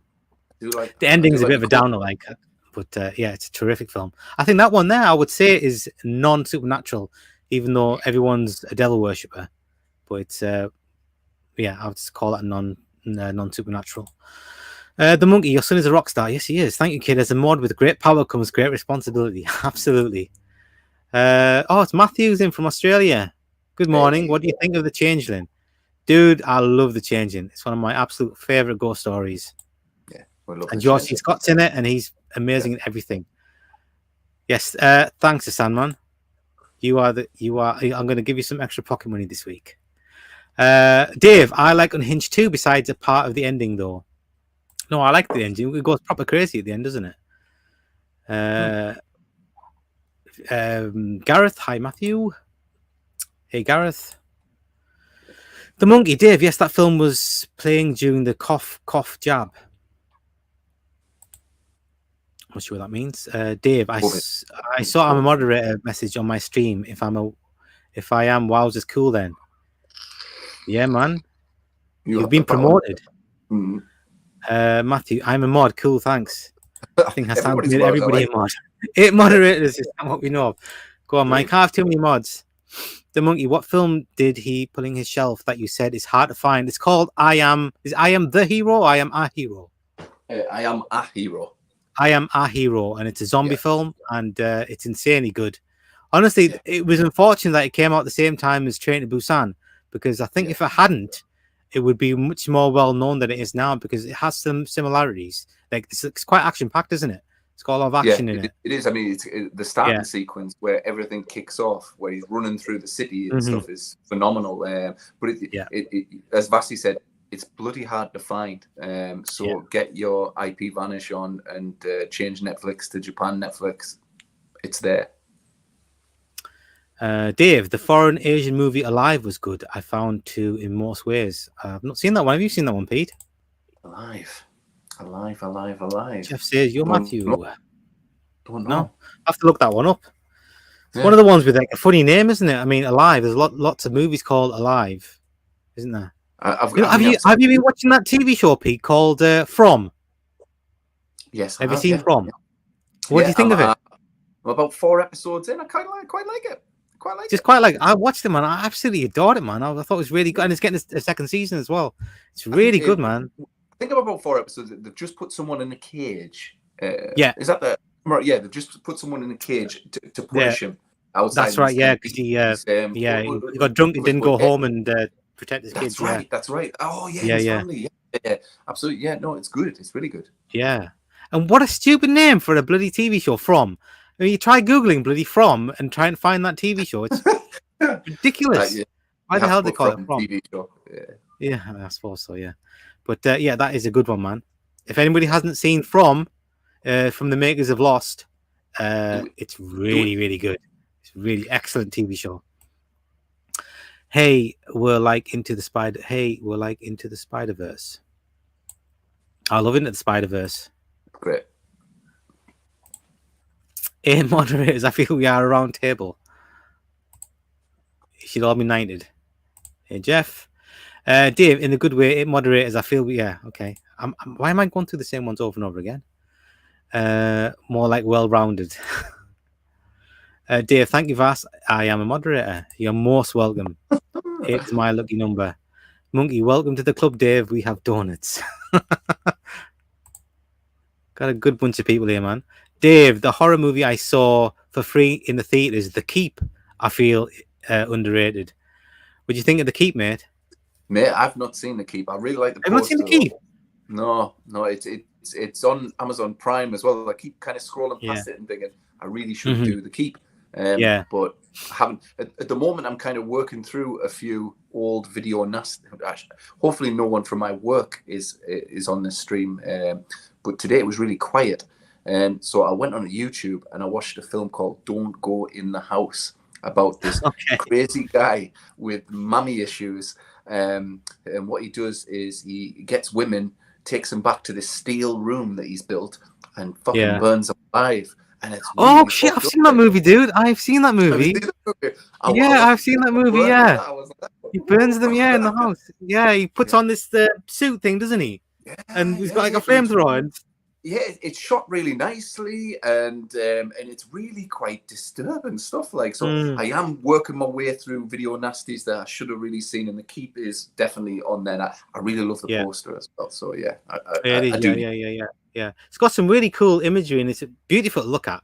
But it's one of those ones that doesn't really lean into the horror very much. Yeah, you get some horror in there, but it's not a horror show. More fantastical, that kind of thing. Yeah, totally. Yeah. Okay. More spiritual as well. Like, it's very meditative sort of movie. Yeah. Dave, Homer Simpson voice. Donuts. The monkey. Dave, nobody better lay a finger on my butterfinger. They're for you, mate. No one's gonna touch him. Dave, fair enough. The monkey. Hassan, Vas, Pete, or anyone else favorite subgenre of both supernatural horror and non-supernatural horror, and favorite film within both? Good question. Ooh. All right, favorite subgenre of supernatural horror and favorite subgenre of non-supernatural horror. So I tell you what, most slashers are non-supernatural, aren't they? That's true, isn't it? Yeah. And most like creature features, creature run amok movies. They're non-supernatural. So I don't know. I might go for that because I love Jaws. I love Alligator. I love that one from a couple of years ago. Just name just escapes me right now. What's that one called with the alligators? Oh God, how have I forgotten that movie? I loved it so much. The one from just a couple of years ago with the guy who directed Hills of Eyes. He made it. Produced by Sam Raimi. Crawl. Yeah, Crawl. I love Crawl. It was a fantastic film. Really good. So yeah, I think that'd be my favorite subgenre of non-supernatural is those creature run amok movies. Because that's cool. What about you? Of non-supernatural. Non-supernatural.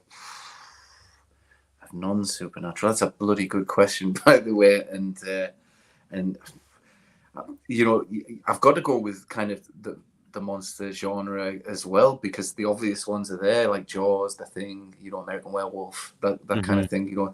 So probably Werewolf is supernatural, dude.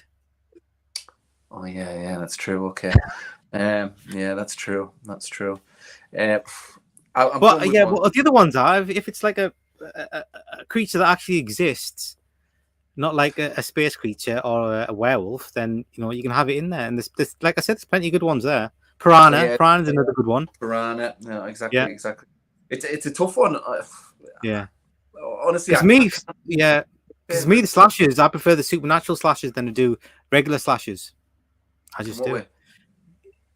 I don't know. I found regular slashers. It's because I don't know when you're watching it.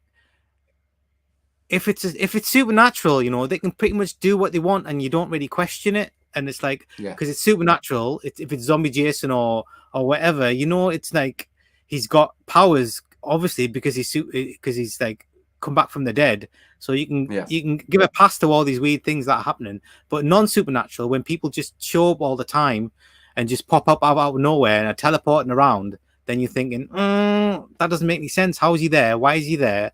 How did he? Or if they make some sort of trap in a house, and I'm like, oh, well, how did he know exactly how that was going to work? And they were going to go there and do this and look over there, and it's just you know, it's so convoluted and contrived. Slashes that are non-supernatural, and I'll let it all pass if it's supernatural. I'll let all that pass, and I don't mind at all. So they can pop up wherever they want and do because it's supernatural. So I give it a pass. That's why I like supernatural slashes. I do like me slashers in me non supernatural world. I'll show you this. And I know Vass already. You're going to. Does anybody in the chat can think of any other subgenres of non-supernatural? So what genre is The Hitcher? What subgenre is that? I'm going to say horror thriller. Horror thriller. Yeah. Like serial killer, like Seven. Would the Seven go in the same place as The Hitcher? I thought about Seven when I was picking through my movies and stuff like that. Yeah. It's horrific, but it's a thriller. It's a dark thriller. Is it? I have it in my horror section, dude. Do you have any horror section? I mean, listen, it's a great movie. It doesn't matter if it's in there. You know, it's still works. No one's going to pick it out and go, no. Yeah. But it's Silence of the Lambs. Is that horror then, or is it thriller? Silence of the Lambs is a thriller. Is it? Yeah, I think it's a thriller. It's a very well done. Yeah, you know what? When people talk about and say, you know, the only horror movie to win Oscars is Silence of the Lambs, I always kind of go, "Is it a horror movie though?" You know what I mean? You never. Well, you know, it won all the Chainsaw Awards that year. The Fangoria Chainsaw Awards on that year. It swept everything. I remember. Oh yeah, it's got gore, it's got kills and all that. It's got those things that technically mean horror. So you know, listen. I'm not going to kick anybody in the balls if they call it a horror movie or not. But for me, I don't know. I think it's a little bit more in the crime procedural thriller section. You know, about an FBI investigation and the clues that lead into from Hannibal Lecter, that kind of thing. Mm-hmm. Oh, I've seen this movie. Ben says, supernatural wise, In the Earth was a very interesting movie that deals with the intersection of science and the supernatural. It's not for everyone, though. I really enjoyed In the Earth. Did you watch it? I think it came out this year. Ben Wheatley, I think it is. Oh, yeah. I know the one you mean. And that guy from... movie, Yeah. This COVID movie. No, I've not seen it. Ben Wheatley's movies, I liked Kill List.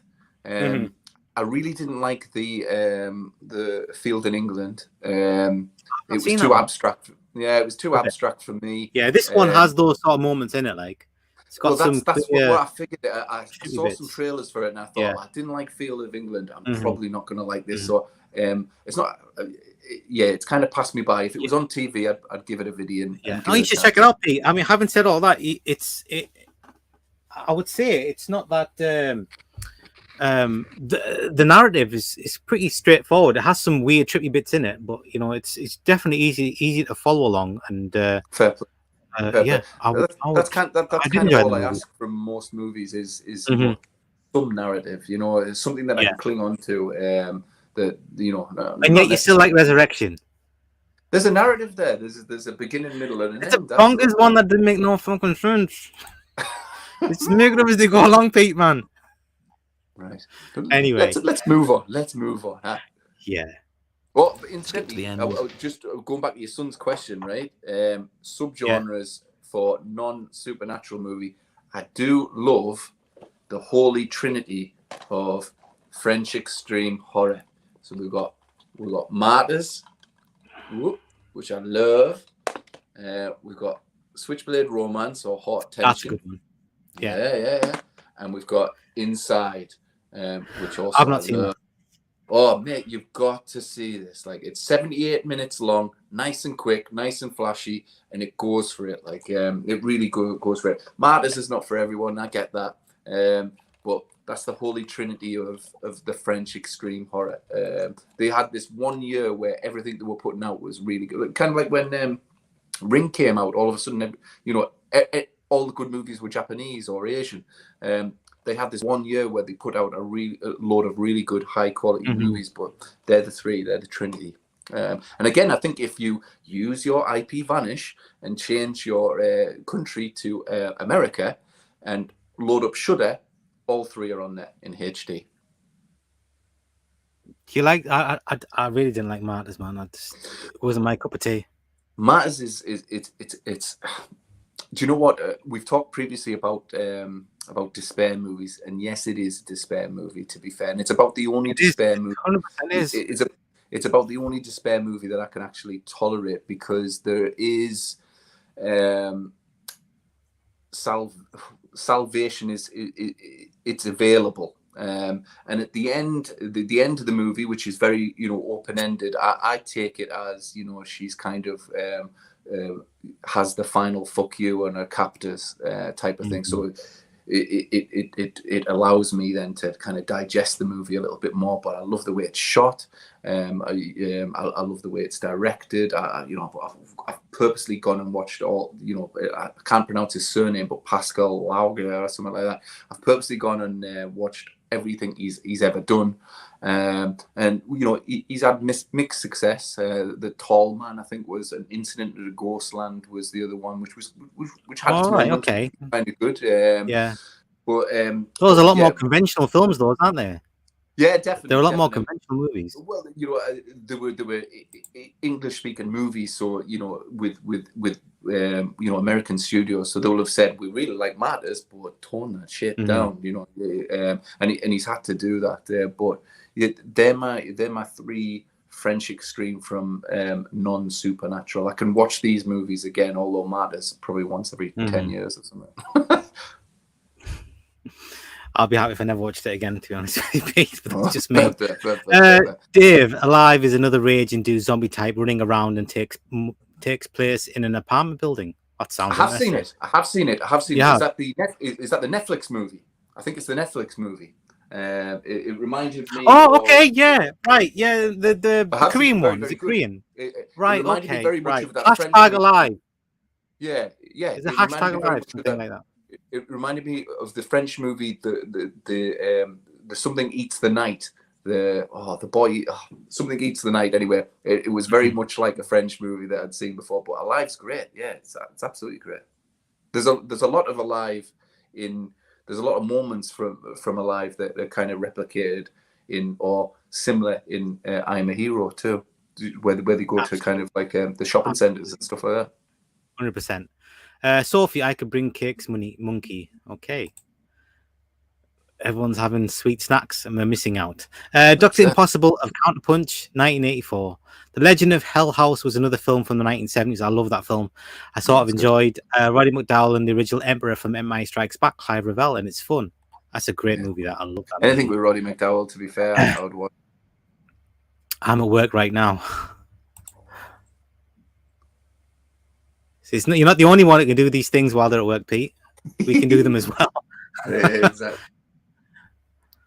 The monkey, I'll bring the milk from the store, don't worry. Let's have a picnic. Sophie, monkey milk and Oreo is my favorite. I love me an Oreo. Sophie, I'm a casual horror fan, so I will give anything a go. This casual horror fan thing's going to haunt me. Forever and ever.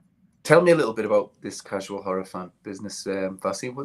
It was a throwaway comment I made in the first fight night stream I had with Ricky and Gareth, and they grabbed it and they just like ran with it, and I'm like, let it go.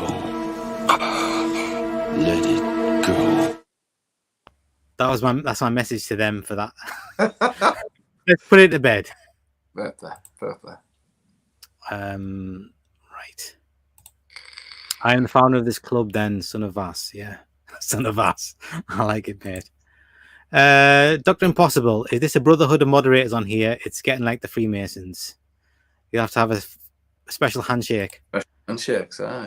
Yeah. Sophie, Dr. Impossible can't be a brotherhood. I am a woman. This is true. The monkey. Sophie, I'll bring you 2 packs, one to eat in the club and one to eat watching 50 Shades of Grey. Interesting. Deal. Even in the brotherhood, it seems women today are welcome. Of course they are. Yes.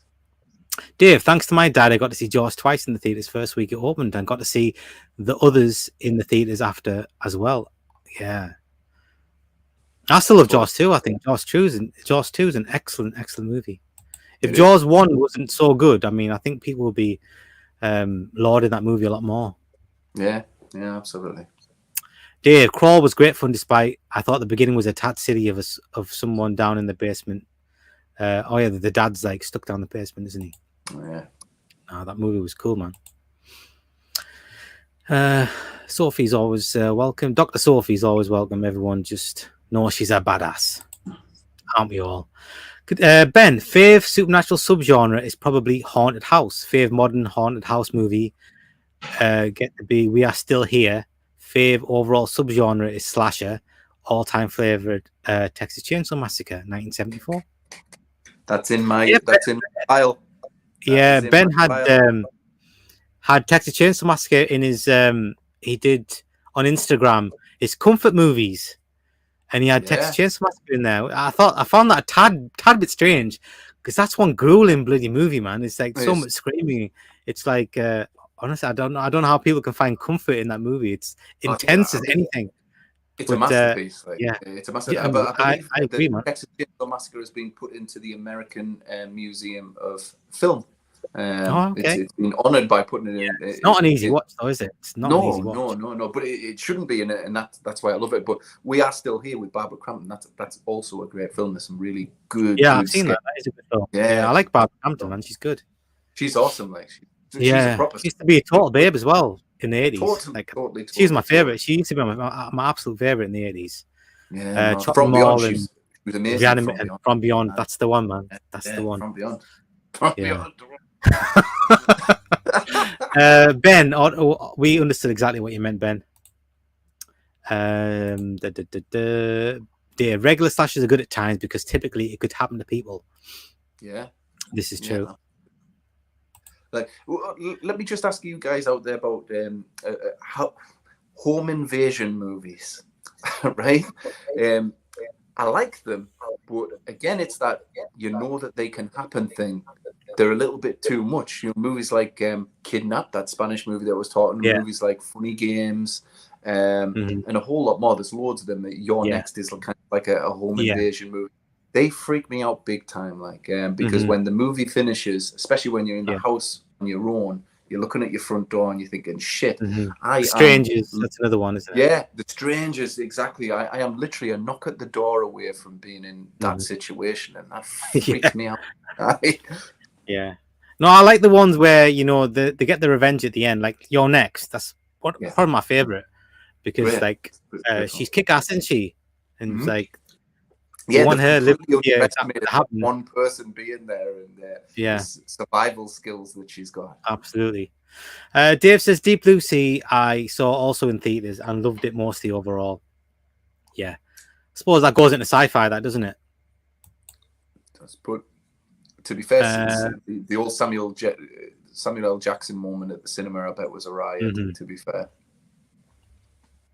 The Monkey subgenre would be the VHS. Think about it: Blair Witch, The Ring, Ring 2, VHS. Oh yeah, subgenre of supernatural movies. Yeah. Oh, okay.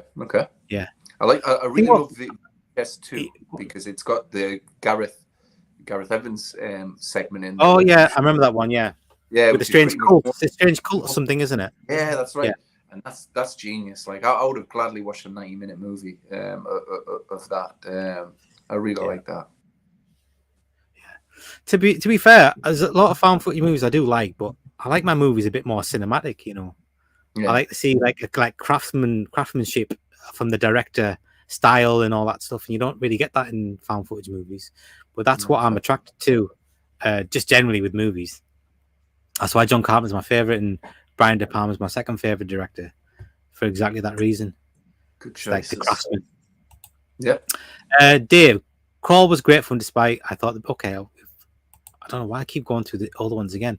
Dr. Impossible, MGM On Demand classified Silence of the Lambs as thriller, but it does cross over into horror. The book by Harris was more horror than thriller. Yeah. I always thought it was a horror. Right. I need to go to the toilet again. I shouldn't have drank 3 cans of Fanta in the last hour. That's my problem. That'll be 2 seconds. So I'm going to get to these comments. Dave, anthology movies can be a subgenre. Creepshow 1, which I saw in theaters, was maybe my favorite or top 3. Yeah, the original Creepshow is definitely one of my favorites. That and Twilight Zone the movie is another one that I absolutely love. Just for the wraparound and the Joe Dante one and the George Miller one on the plane at the end. I think they're absolutely fantastic. Ben, I love French extremity movies. My favorite is High Tension, as it's called here. Yeah, that is the one I mean, that's just a great movie, man. I'm not a fan of extreme movies at all. I'm super squeamish, man. But yeah, that one's an amazing movie.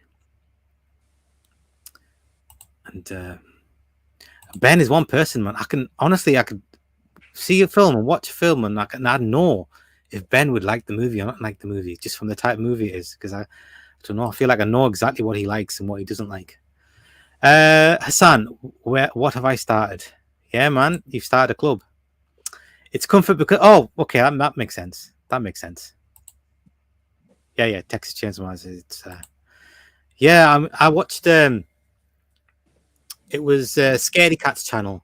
I don't know if you were talking about this, Ben, when you were talking about on the Coast to Coast stream. You mentioned you saw a video and it was criticizing Peter. What's that Kurt Russell movie called?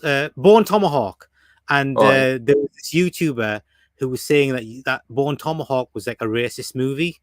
And I think I've seen that same video, and I think that dude is Scaredy Cats, who's my nemesis.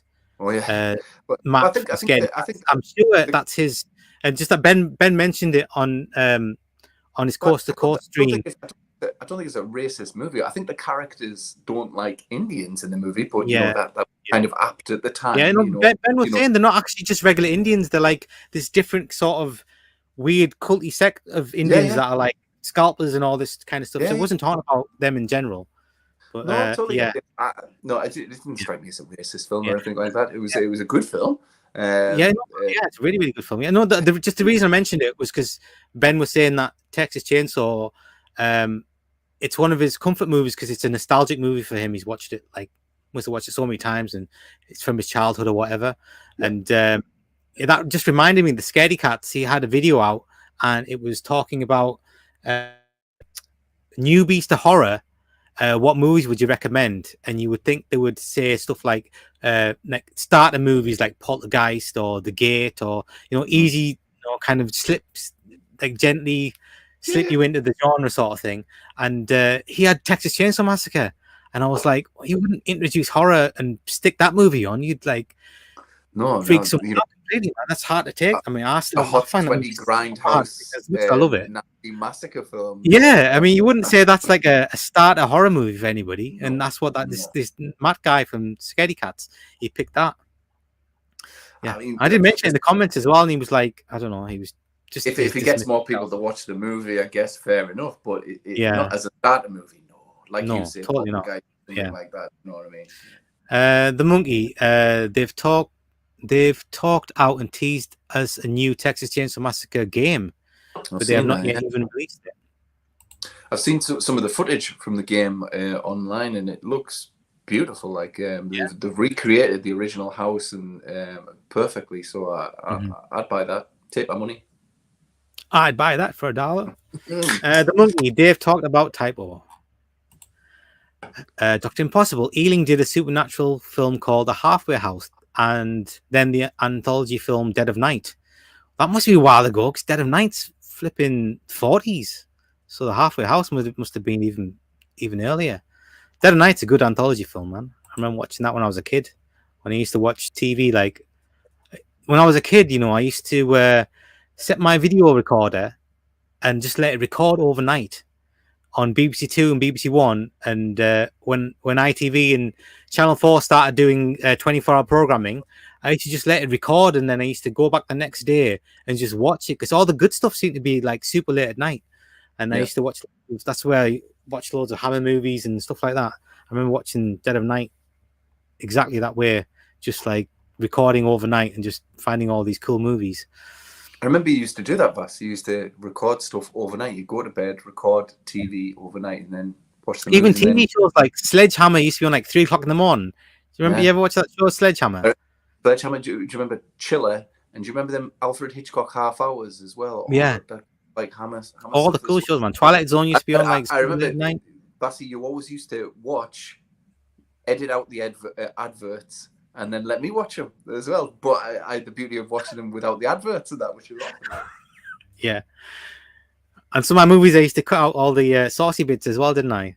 Yes, you did. Yes, you did. When I used to dub movies. Yeah, it was frustrating for teenage boy Pete, but to be fair, I could understand it because Vassy used to like to put the movies on, with his mum and dad and say, "Hey, mum, dad, watch this," and he would spare himself the embarrassment of, boobies. Yeah. You see, when I was a kid and something used to come on the TV, I used to get people to watch what I want to watch, and if something inappropriate came on, you'd have to turn it over, and you didn't know when to turn it back over. So I'd end up missing like 15 minutes of the movie, just in case I turned it back to the channel, to the movie or whatever, and it was still happening on the screen. So I just have to just kind of go off and watch something else for like a good amount of time, and I didn't miss big chunks of the movie. Just we were really conservative, What can you do? Hassan says, Vass and Pete, what is your rarest, favorite, and most nostalgic movie memorabilia? I don't really have anything. I mean, my favorite's the fog poster that you give me, the signed one, Pete. That's my favorite thing. What's yours, Pete? I fucking loved it, mate. No, good. Well, for a while I collected a lot of posters. I'm quite proud of. I've got the original American cinema poster from American Werewolf. That's framed. I do love that, and I've got a bunch of other nice cinema posters. I've got, I think two things. Two things are my favourite. I've got a bunch of autographs, but two things are my favourite. The first one is I've got this dime store copy, and it's movie related. Dime store copy of I Am Legend, which is pretty much the only book I've ever read and loved. And I love it. There still hasn't been a good I Am Legend movie. I would love to make that fucking movie, because guess what? That movie's about vampires. Vampires, man. Yeah. Please, can we have some bloody vampires in that movie? I've got this dime store copy of it. Who writes the book? Is it Richard Matheson, is it? Richard Matheson. So I've got that signed by Richard Matheson. So I've got that framed upstairs. Yeah. I've got an original that should have been burnt copy of The Evil Dead in its big box. I've got that framed as well. I've got lots of stuff. Vass, I can't wait for you to come around just for me to show you. During COVID, I bought a lot of stuff. Because you had nothing to spend your money on. So I was like, yeah, send me that, send me that, send me that. And I go to quite a lot of comic cons and film cons, and that poster there I got from a film con, and it's an original French from 1981 one sheet of The Evil Dead. So I buy lots of original one sheets and stuff like that. I love the thing, but it's £499, and fuck that. yeah. Oh my. So yeah, I've got a bunch of stuff, bunch of signatures. Yeah. Oh, that was my other one that I totally forgot. I met George A. Romero at the Land of the Dead premiere in Edinburgh, and he was outside, and I ambushed him, and I had my Night of the Living Dead DVD cover, and he signed it. It says, "To Peter, stay scared, George A. Romero." So I've got that through there, and I think that's probably my fave, because he's a fucking that's handsome, man. That's so good. Yeah, absolutely. Wow, man. You got the stuff. The monkey. Can you read that one for us, Pete? Found footage film dies. Oh, right. Okay. He's basically saying that there are some cinematic found footage films. What about Cloverfield? I liked it better than the sequels. I really like Cloverfield. I went to the cinema to see that. I love the trailers and the marketing campaign. I have to say, it was bloody great. But Cloverfield's a movie that I'll return to and watch. Yeah, I like it. I like it a lot. Yeah. First 10 minutes of Cloverfield, like absolutely nothing happens in the first 10 minutes before anything. I always follow that first 10 minutes, man, because like literally zero happens. Dr. Impossible, David Lean, Margaret Rutherford in Blithe Spirit, great film. There you go. That's Supernatural. Matthew Binney, Vass, you will love Tubi. Lots of horror movies on it, old and new. You can't get Tubi in this country, can you, Pete? I remember checking a while back. Well, I don't think so. No, I don't think we get it here. You get it in Australia, you get it in America, but you don't get it here. Right. We just have we have one that's sort of like Tubi. I can't remember what it's called though, but it doesn't have half the good stuff that Tubi has on. There you go. Can you get? I'm pretty sure you can't. Is Tubi good then? Is Tubi good? I've never checked it out or anything like that. But again, IP they have. Yeah, there you go, Ben. Ben, if you have time, you should check out my response videos to his bad reviews, man. I'm the only one on bloody YouTube that does them. Hassan, the real fifth Beatle. Should I give him mod? Go for it, man, Pete. Pete. Hassan, do it. Do it. Oh, actually, before I say that, let me just. This is important. Here, do it. Do it. There you go. That's a message to Hassan. Do it.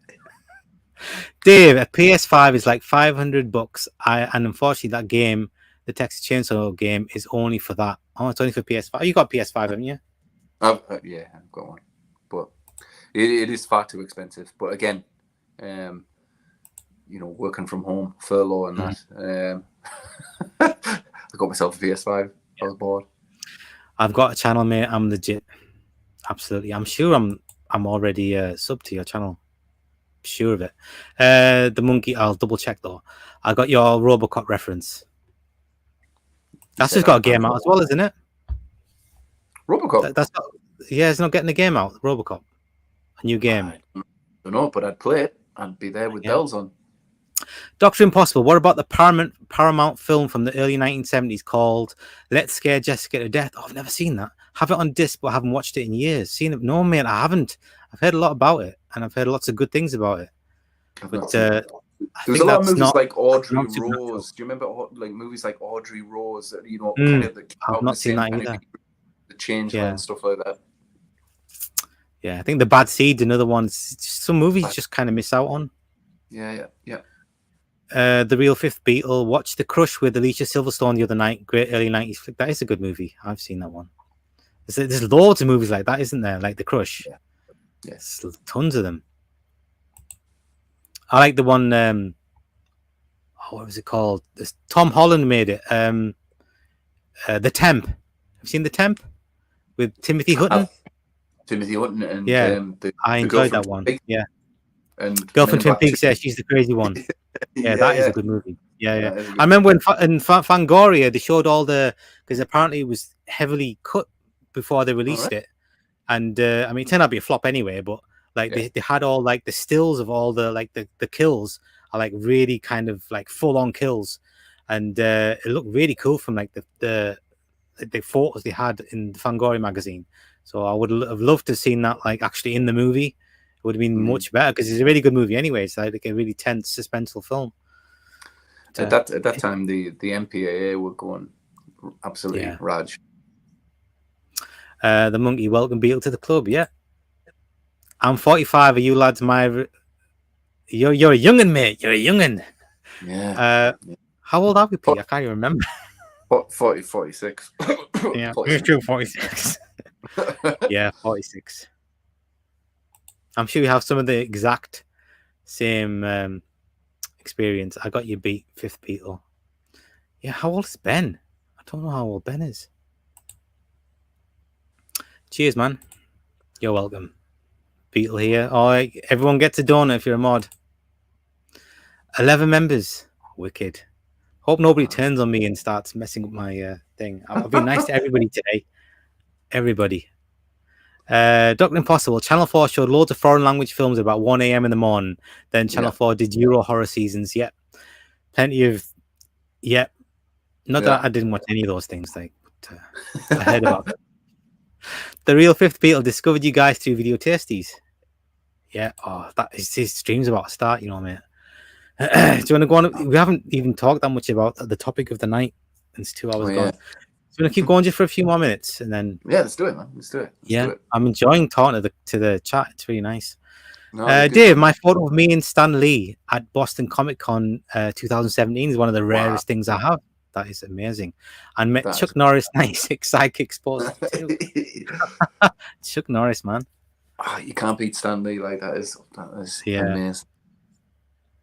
Where did I see Stan Lee? I saw him in the movie before he was. Have you seen The Ambulance? The Ambulance. It's a Larry Cohen film. With the Ambulance. Yeah, I think Eric.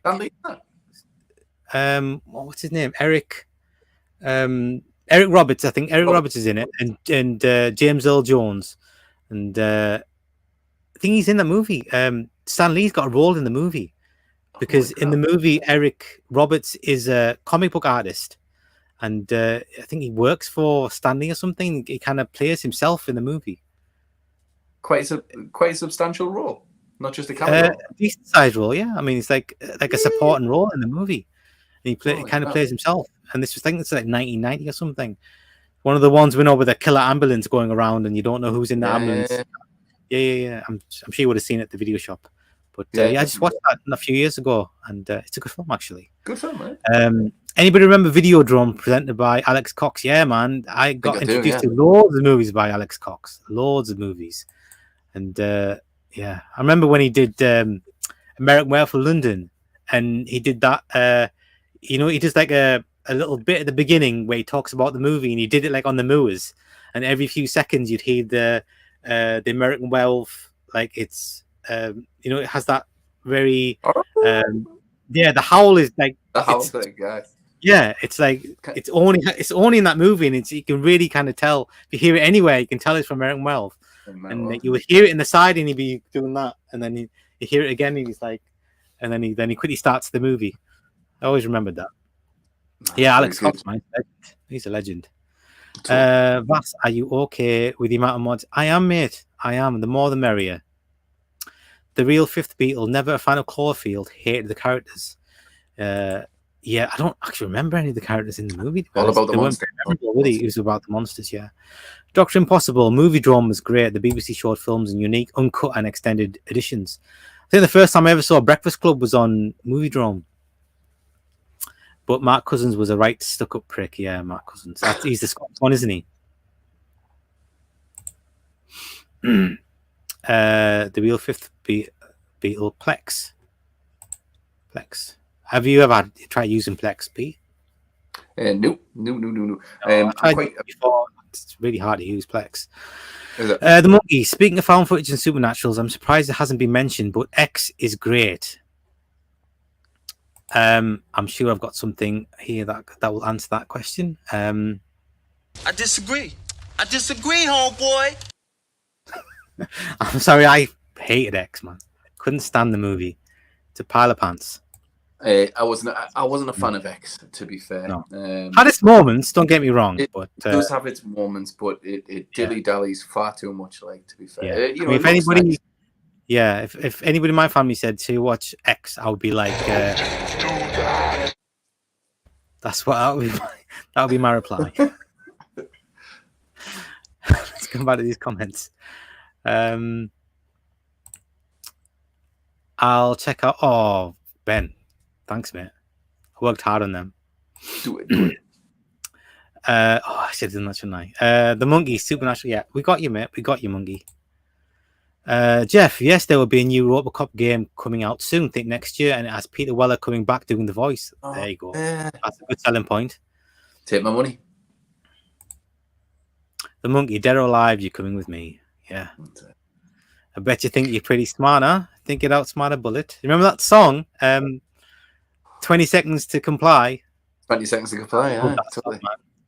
Yeah, it's absolutely great. I think Edgar Wright likes it. He keeps using it in his movies and stuff like that. And, I'm pretty sure. What movies?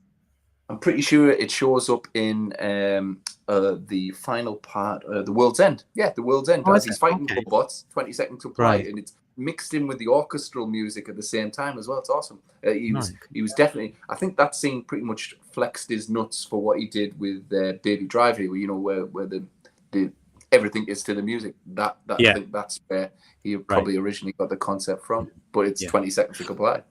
Well, he does the same thing in Shaun of the Dead, doesn't he? Where they do it to the Queen song with the bats. That's exactly the same sort of thing. Right. I have not. What did you think of Last Night in Soho, Pete? I was underwhelmed. I was underwhelmed, mate. To be fair, it was billed as a people have been loving that movie, man. By the way, I didn't get it. I didn't get it. It was billed as a full-on horror movie. I didn't think it was. You see the ghosts in the movie, man, Pete. They were like those see-through ghosts, like you see in TV movies. Yeah.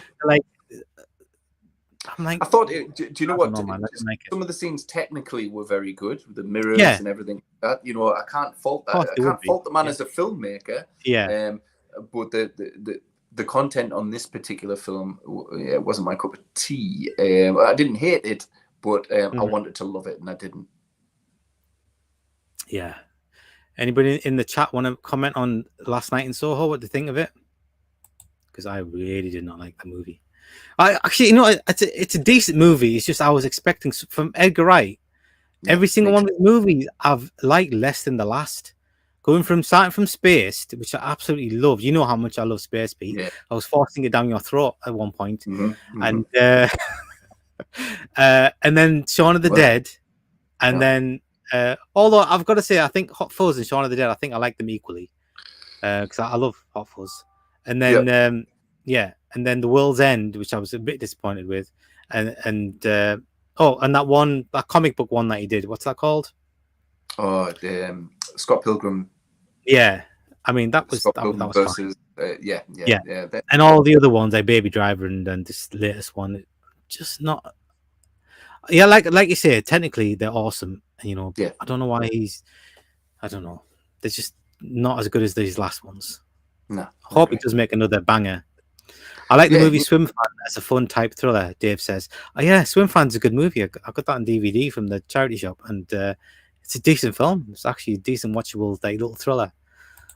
I like those easy to watch sorts of movies. You know, you can just put it down and have a good 90 minutes, and then turn it off and like you're entertained. There's nothing more to it.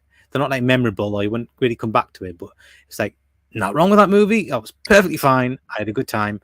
And just move on. That's one of them types of movies. Absolutely. Video tasty stream starts soon. Yes, it does. It's actually already started. I know, man. I know. I'm having such a bloody good time. Dick Jones. Yeah, I don't know. Yeah, exactly. I'm 1,000 years old. Ben, I know we've been around forever, haven't we? Been around forever. You've embraced you well for an 1,000-year-old man. You think he'd be wrapped up in mummy wraps? What I said, the Manda Korean stole his line. I can be your G, you in warm, or I can bring you in cold. Mandalorian. Mandalorian, right? I've never seen it. Yeah, Mandalorian. I will have to jump ship and go over to Gareth stream in a few minutes. Yeah, go for it, man, Jeff. I'm going to go there myself. I've just turned 47 this month. Happy birthday, mate.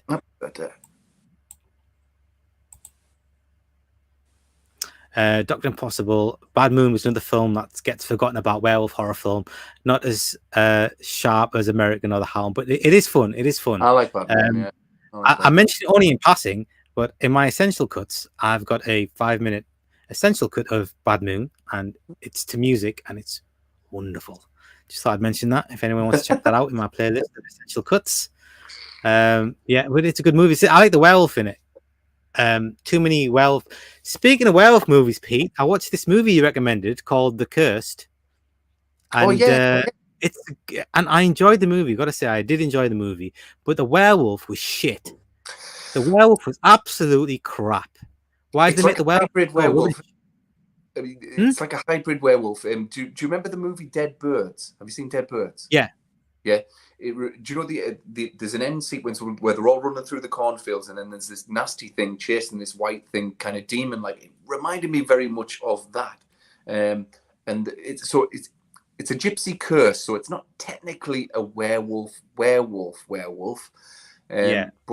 it does have like a monster werewolfy thing, but it looks rubbish, regardless if it's a werewolf or not a werewolf. What about that scene where they cut that girl open? That's straight out the thing. That's straight out the movie. The Thing. It was a great looking movie, and I enjoyed a lot of it. But that bit just took me out of it. The werewolf's it's a little bit slow. It's a little bit slow. Yeah. But I did enjoy the movie. It was a good shout by you, Pete. I've got to say, because I probably wouldn't have watched it if you hadn't mentioned it, and I did enjoy it. But I wish that I don't like it when they put rubbish werewolves in movies. I don't like it. They did the same thing with. Yeah, I don't know everything. But everything else in the movie looks pristine. Looks really good. Maybe that's what they spent the budget on. But I think I was just pleased that they didn't go, the CG route. Everything looked nice and practical. It's rare to get a full-on horror movie that's taken itself quite seriously, especially a period piece that's using practical effects all the way through. And I respect that. But I totally get where you're coming from. The werewolf's not a traditional-looking werewolf, and it's a bit man in a suit. That bird who's from Eden Lake, she's in it, isn't she? She's in it. Yeah. Yeah. I wish her role was a little bit bigger. Yeah. They could have fleshed it really well. She's like our age, and she looks really good. She's awesome. Yeah. She's like totally our age, and she looks. What's your thoughts on Eden Lake, Vass? Anyway.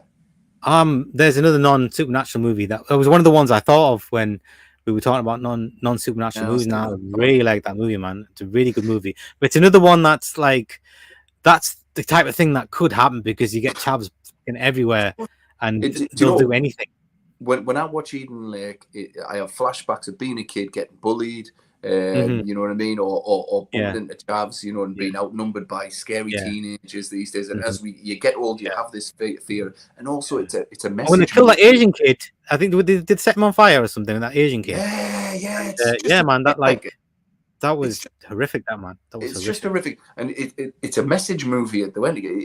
The message at the end of it is almost there is this generation now that's been raised by 90s pissheads that are still getting pissed. Yeah, they didn't care, did they? The parents, they were as bad as the kids. They were as bad as the kids. Totally. So great film, Eden Lake. Like it was one of them films that came out of nowhere. I wasn't expecting it, and it punched me right in the stomach. Like, yeah, 100% agree, man. 100% agree. And it's one of the ones that was like, resonate if you're English, like more than anything else. Yeah, I mean, a lot of movies, like American movies, even if they're like realistic, non-supernatural, they kind of feel a bit fantastical because they're set in America, and America feels like a different world, doesn't it? So like even something going back to something like Hitcher or something, it feels fantastical when you watch it or Halloween even, which is non-supernatural, but like because it's set in America, it's kind of it's removed from us here. So all American movies kind of feel a little bit fantasy type to me anyway. I've got to say, I don't know if it's just me. Ever since I was a kid and I watch American movies, it always has that kind of fantastical element to it, just because it's set over there.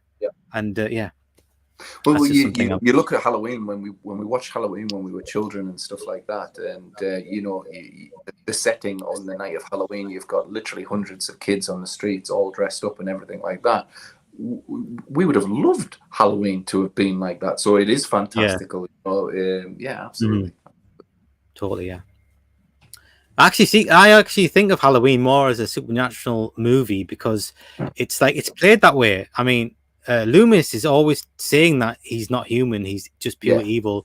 So they play as if he is supernatural, even though he's not. But that's how they play it. Totally, I think that's the vibe you get from Michael Myers in the first one. Is that like he's beyond human? He's something else. He's just pure evil. So I do think I like his name in the credits, the shape. It's I think it speaks volumes for what they were supposed to be doing. 100%. Dave, Jason Mewes had Stan Lee in a movie he made as I think Stan Lee's last film thing he ever did. Oh, okay. The Real Fifth Beatle. I discovered Q the Winged Serpent through Alex Cox. Me too. The first time I watched it was on Moviedrome. That's another Larry Cohen film. That's a fun film. Could have a club. I love Bad Moon. Definitely a top werewolf movie for me. And it's only a super short movie as well. It's like an hour and 20 minutes, man. It goes through. Yeah, that's I don't know why they did that. It's practical all the way through, and then the transformation is like the worst 90s CGI you've ever seen. It's like Sleepwalker's bad CGI in that movie where it changes into a werewolf. No way. Man, why the hell did they do that? I do not know. Yeah, totally agree, Ben. Look, I didn't even finish reading it, and that's exactly what Ben's saying. Dr. Impossible saw the uncut universal version of Repo Man on Moviedrome. All right, I remember seeing Repo Man on Moviedrome. I didn't know it was the uncut version. I don't think I've seen it since I saw it on Moviedrome. I saw it when I was a kid, and that was it. The Real Fifth Beatle. Plex is 99% shit, but they did have the Borderlands. Great UK. That is a really good movie, the Borderlands. A bloody good film. Yeah. Could I have a Ben? I was a fan of X. I like Ty West quite a bit.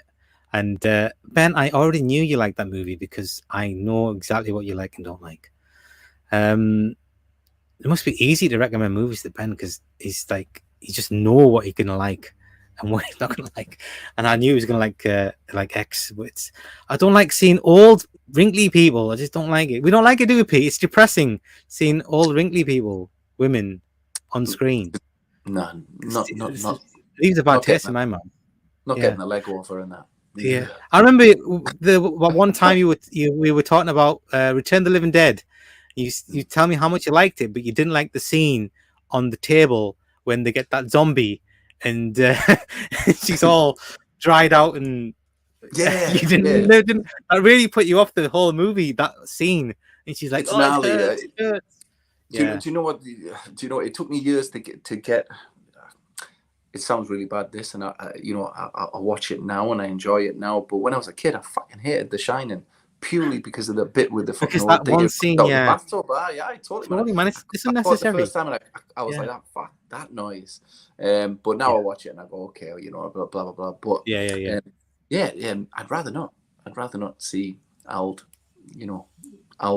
Well, I'd rather not see a little preview of what's in store for me in the next 10, 15 bad years. enough when I take my kids swimming and the bloody changing rooms is fucking old fellas with their fucking dongs hanging out, and I don't want to see that shit, man. I tell my kids, go in the cubicle and get changed. You don't want to see that, man. You're gonna get totally complex. Loads of old dudes walking around like it's nothing, showering and all, and I said, I can't take this, man. I'll tell you what, I was quite impressed with X. I only just realized that Mia Goth was actually the old lady because the prequel's coming out. You didn't know that? I didn't know that, man. I didn't know that. I was just like, oh, it's an old wrinkly person. I did think it looked a bit weird, but I just, I didn't know that. Nobody had told me that or anything like that. I just got on with it. What's your favorite Ty West film, Pete? Give me some Ty West film because I always get mixed up. House of the Devil. I love House of the Devil. Yeah, I love House of the Devil. The first time I watched it, I thought, like I always do, that's boring, nothing happens. But then I watched it recently, and it's a bloody good film, man. It's so suspenseful. Atmosphere and everything. Like one of those build-up films, isn't it? Yeah, and then it goes VHS 80s aesthetic about it and everything. So I love House of the Devil. Yeah. And did he do The Innkeepers as well? Is that right? The Innkeepers as well, yeah. That wasn't as good. The Innkeepers, it's but decent, not as much. Yeah, not as much as House of the Devil. What else? Yeah. Oh, Ben, what else? Adam Wingard, who did The Sacrament and stuff like that. I always get these two filmmakers mixed up. That's all. Yeah. That's why didn't Ty West make the Sacrament? Was it Ty? There you go. That's why I'm getting them mixed up. I've not seen that movie, but I think Ty West made that movie. Do you know what? That was on my. That's on I like listening to him talk. Ty West. He talks like he's got a good game when he talks. Like you feel like the way he talks, he's going to make cool movies that you're going to like. And then sometimes he just doesn't. And you're thinking, I think he directed a few. The Sacrament was on my my non-supernatural part. All right, okay. Is it Ty West? Is it? Do you know what? It's that bloody small. Even my glasses. It's not on the front. Is it not on the front? No, it just says. It just says Eli Roth presents. Oh, okay. I hate Eli Roth, by the way. I can't stand the dude. Fuck that guy. His movies are all right, like lukewarm type of thing. He hasn't really made a good movie. Like I don't know why. I think he's rubbish. I think he's rubbish. I don't like his attitude. I don't like his attitude to movies. I don't know. The thing he wants to see is the thing I don't want to see. So he keeps making movies that I'm like, that just turn me off. Well, I think being pals with Quentin Tarantino is probably helps him make movies and helps him get as far as he's got. Because Cabin Fever was quite a strong debut movie, but that is a good quite a strong debut movie. It wasn't. It was no Evil Dead or anything like that. You know what I mean? But yeah. Oh, there you go. Real Fifth Beatle, Last Night in Soho, just a good film. I agree with exactly the same. Yeah. that. Yeah, I mean, expecting so much from the guy. Just Yeah. Ben, I liked Last Night in Soho, but I had no expectations going in as I heard mixed reviews. Yeah. I mean, Right. some people would like, oh, that's his best movie. And I'm like, Yeah. fuck no, it's not his best movie. Why are you crazy? I think Hot Fuzz, yes, me too. I saw that the pictures with the wife. I do love Hot Fuzz. I do love Hot Yeah. Fuzz. The monkey, Dave Boosty, swim fan, Deserves. deserves a 4K release now. Don't you agree? At least release before winter. I don't know if I go that far, but yeah, why not? Yes, the monkey. Yeah, we got it, mate. We got it, Mr. Monkey. We got it. I'm the youngest one here by more than 10 years. I know, mate. You're just a wee nipper. The movie Wolfen, I liked. I even read the novel. Dave Boosty says, "Are you a fan of Wolfen, mate?" I love the cover for Wolfen, man. The cover for it is better than the movie. It's got so some good. good. It's got some good moments in the movie. But Yeah. the moments. It doesn't play up the wolf part of it. It's just it's not. There's not enough. There's not enough in my opinion. No, And it is just a wolf, isn't it? It's not actually a werewolf, is it? Or am I wrong? I've not seen it in years. The wolf, mate. But I just remember Just the wolf, decapitation isn't it? and good decapitations in that movie. Yeah. The monkey, you're not missing much. The interview is going on. His first, it's a bit too far away from. Oh, is that right? Okay, right. I'm sure you'll forgive me. I'm having too much fun with my mate Pete. The monkey, his guest. Yeah, we got it, Mr. Monkey. We got it. We know exactly what you're saying. The real Fifth Beatle, Eden Lake is great. You have to be British to get into the. Yeah, absolutely. Right, Vass, one last time. I'm going to the toilet. Yeah. I promise I won't go to the toilet anymore tonight. Okay? Yeah. Old man's bladder. You are getting old, mate. Honestly, I am, going to the mate. toilet that much. Dr. Impossible, I just can't get into Dog Soldiers. I've tried 3 times and the film just leaves me cold. The werewolves are totally shite, sorry, but the artwork on the second sight box looks stunning. You know, I'm pretty sure Pete really likes Dog Soldiers, but you know what? I tend to agree, mate. I tend to agree. I remember watching Dog Soldiers the first time when it came out and I thought, yeah, that's decent, that. And I saw it recently and the movie doesn't hold up, man. The werewolves just aren't scary enough. I mean, how can you be having fist fights with a fucking werewolf, man? Werewolves are supposed to be so scary that if that werewolf gets that close to you, you're dead. But the dude's having like a fist fight with a fucking werewolf. I don't get it, mate. I don't get it. So yeah, I totally agree, man. Totally agree with you. The real Fifth Beatle, Eden Lake is great. Scally culture is unique. It certainly is, man, mate. It certainly is.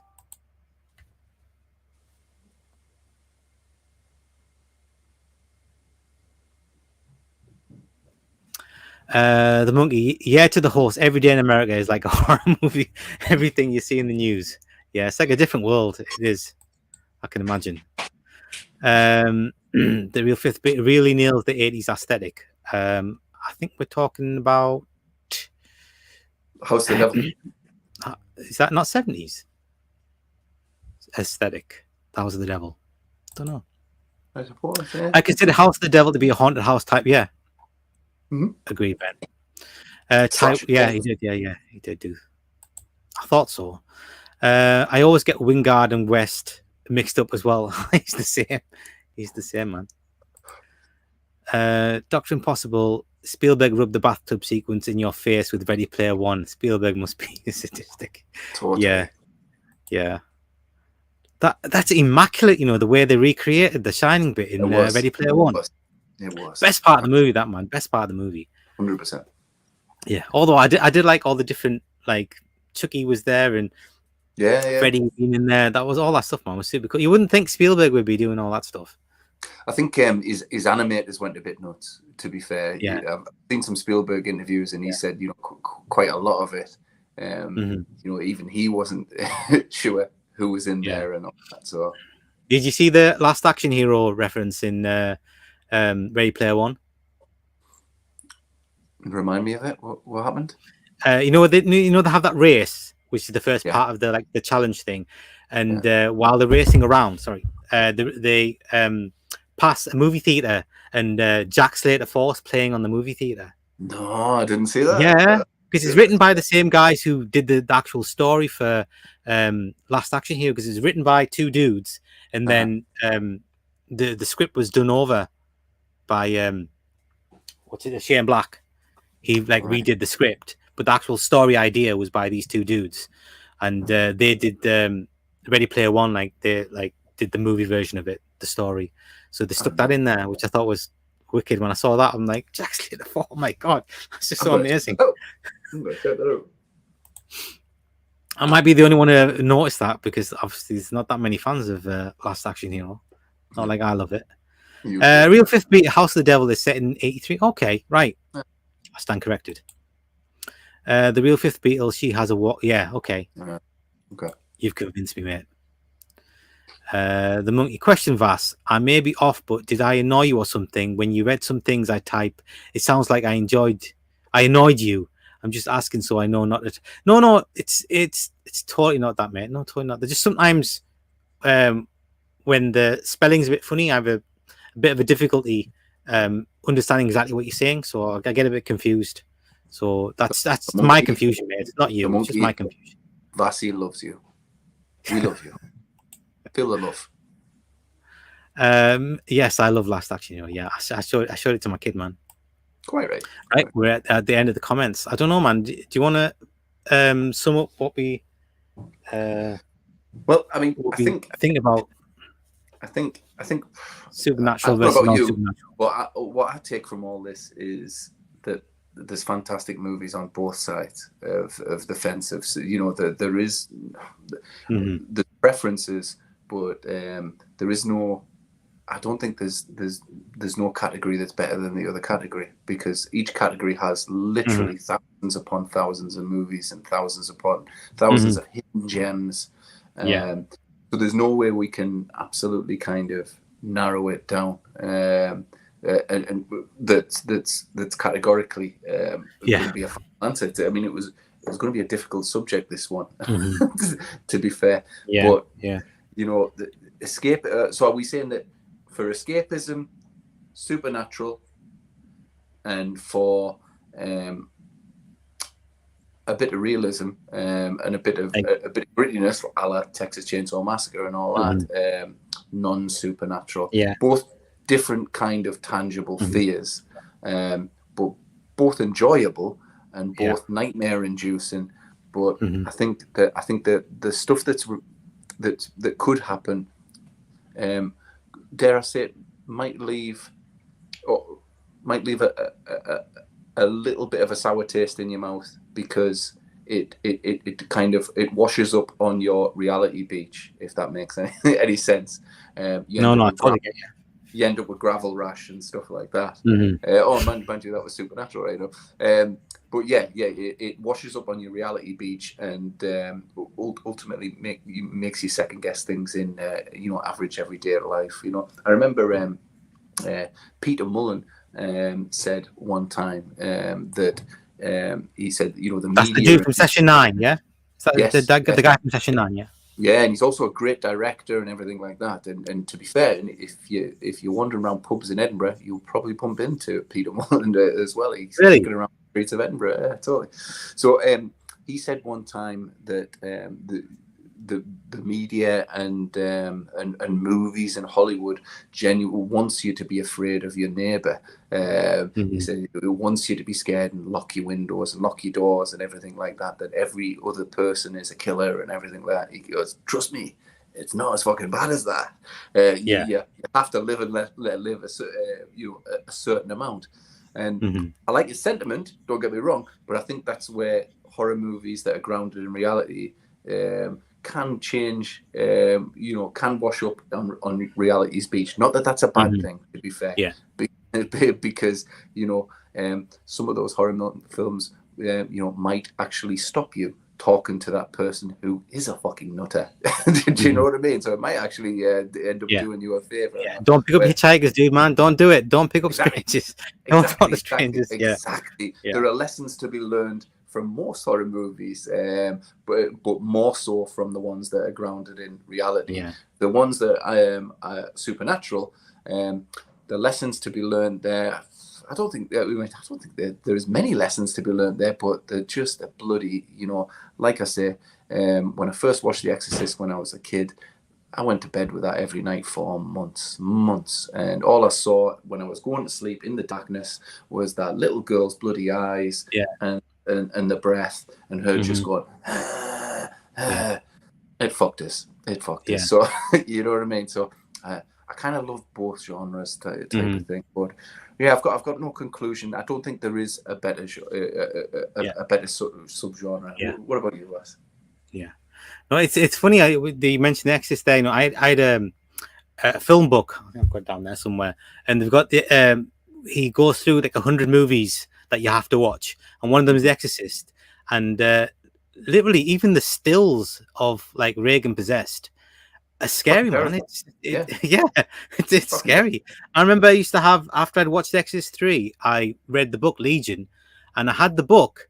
And the book, on the back of the book, it's just got that picture of his eyes, of two eyes.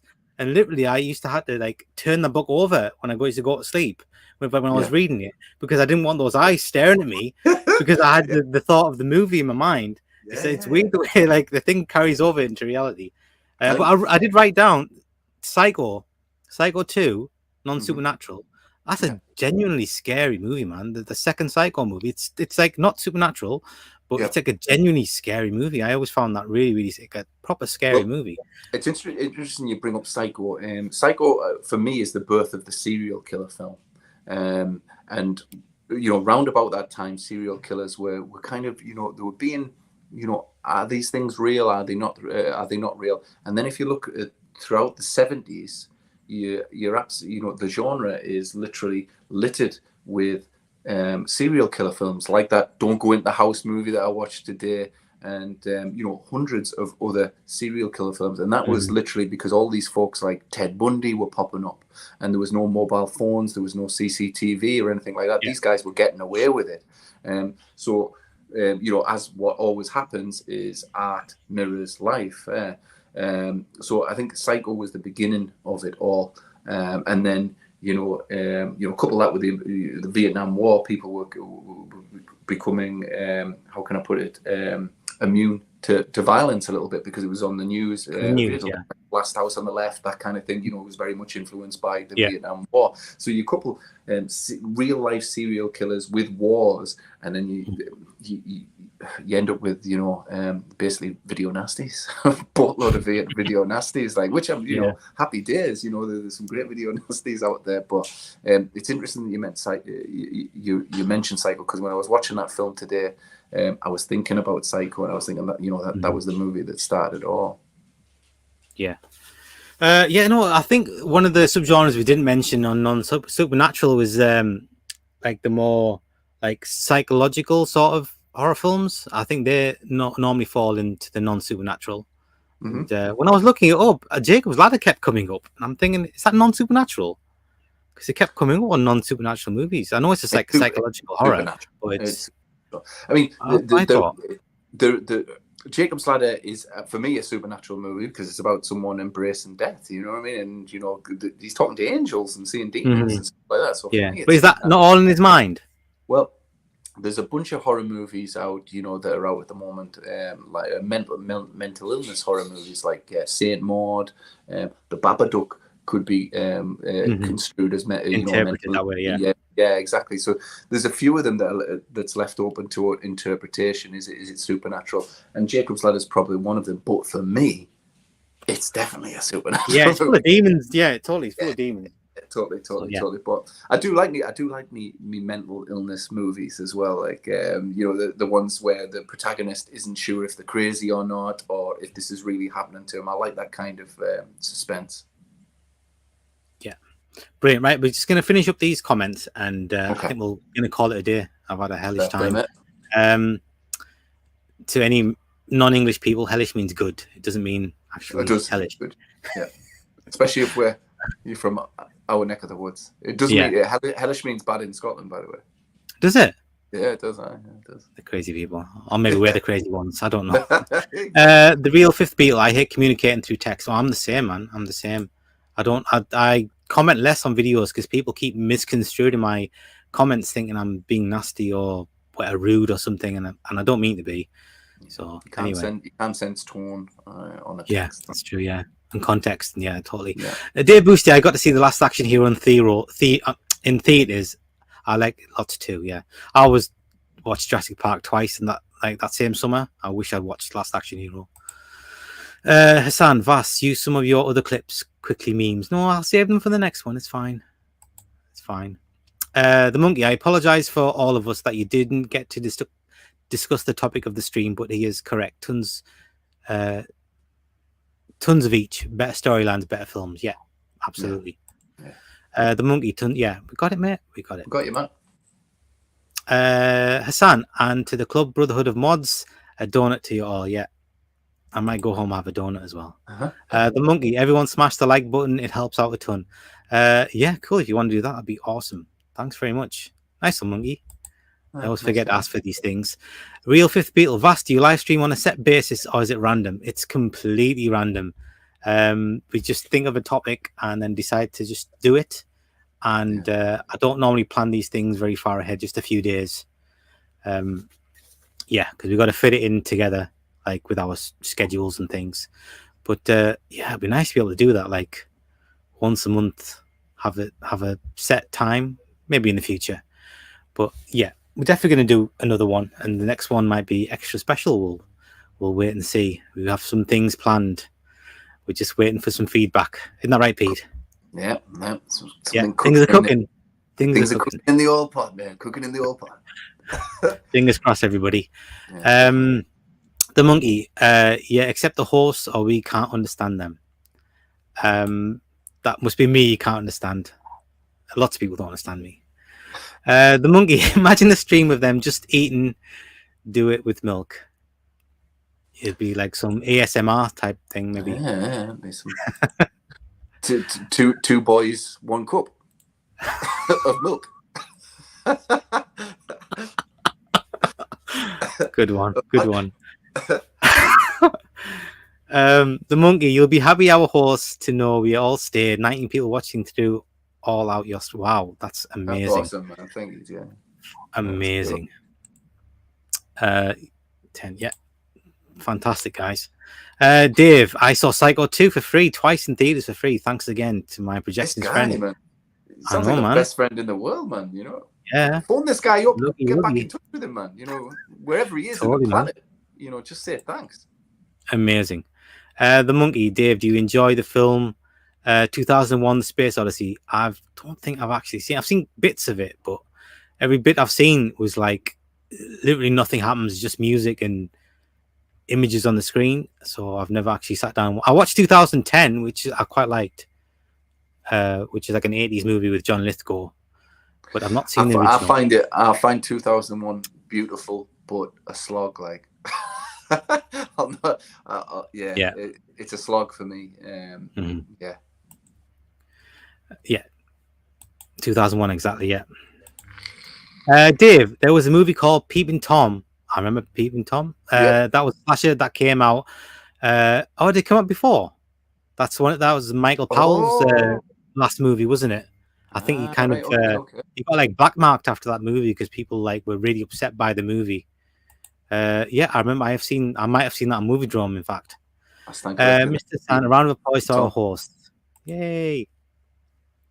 Thanks, mate. Clapping.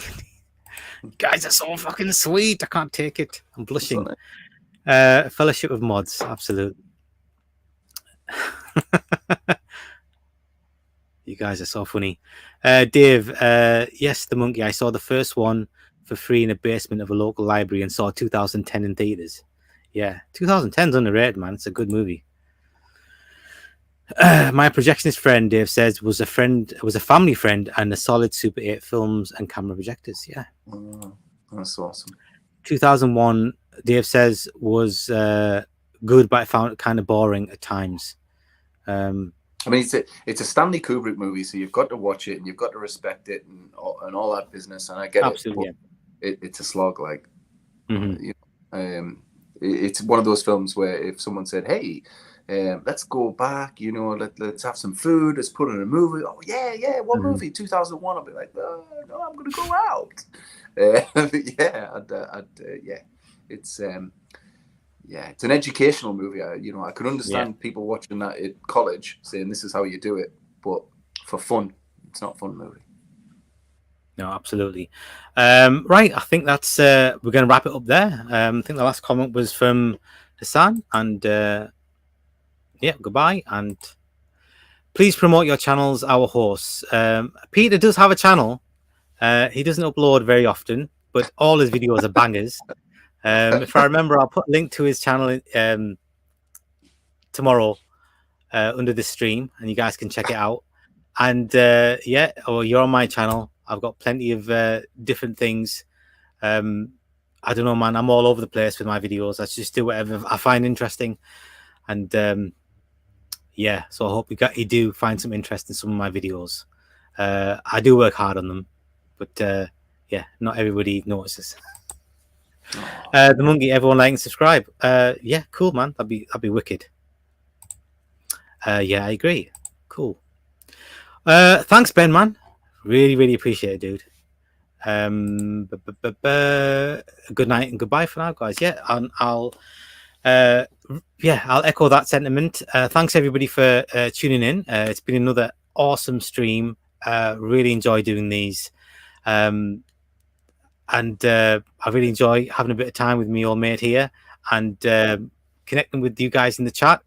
You guys seem to be like the heart of the stream, and we just kind of follow what you guys come up with. And yeah, man, you guys are legit cool, man. Totally. So yeah, so respect to the people in the chat for making it another brilliant stream. So super happy with it. Thanks Pete, for having us, guys. Yeah, I was going to say highly welcome, mate. Thanks for having us back. I always have a blast, and yeah, all you guys in the comments and that are excellent as well. Yeah, thanks so much, Dave. The monkey point break. Look, you just earned brownie points with me there, mate. You know it. You know it. Don't let anybody tell you different. Absolutely. Yeah, see you later, guys. Yeah, we're off. Hope you had a good time. And why don't you go over to Video Tasty channel and check out his interview. I'm sure it's in full swing. So yeah, we'll catch you guys next time, whenever that might be. So take care and yeah, have a good evening. You hang on there, Pete, yeah? All right then. Broadcast ends.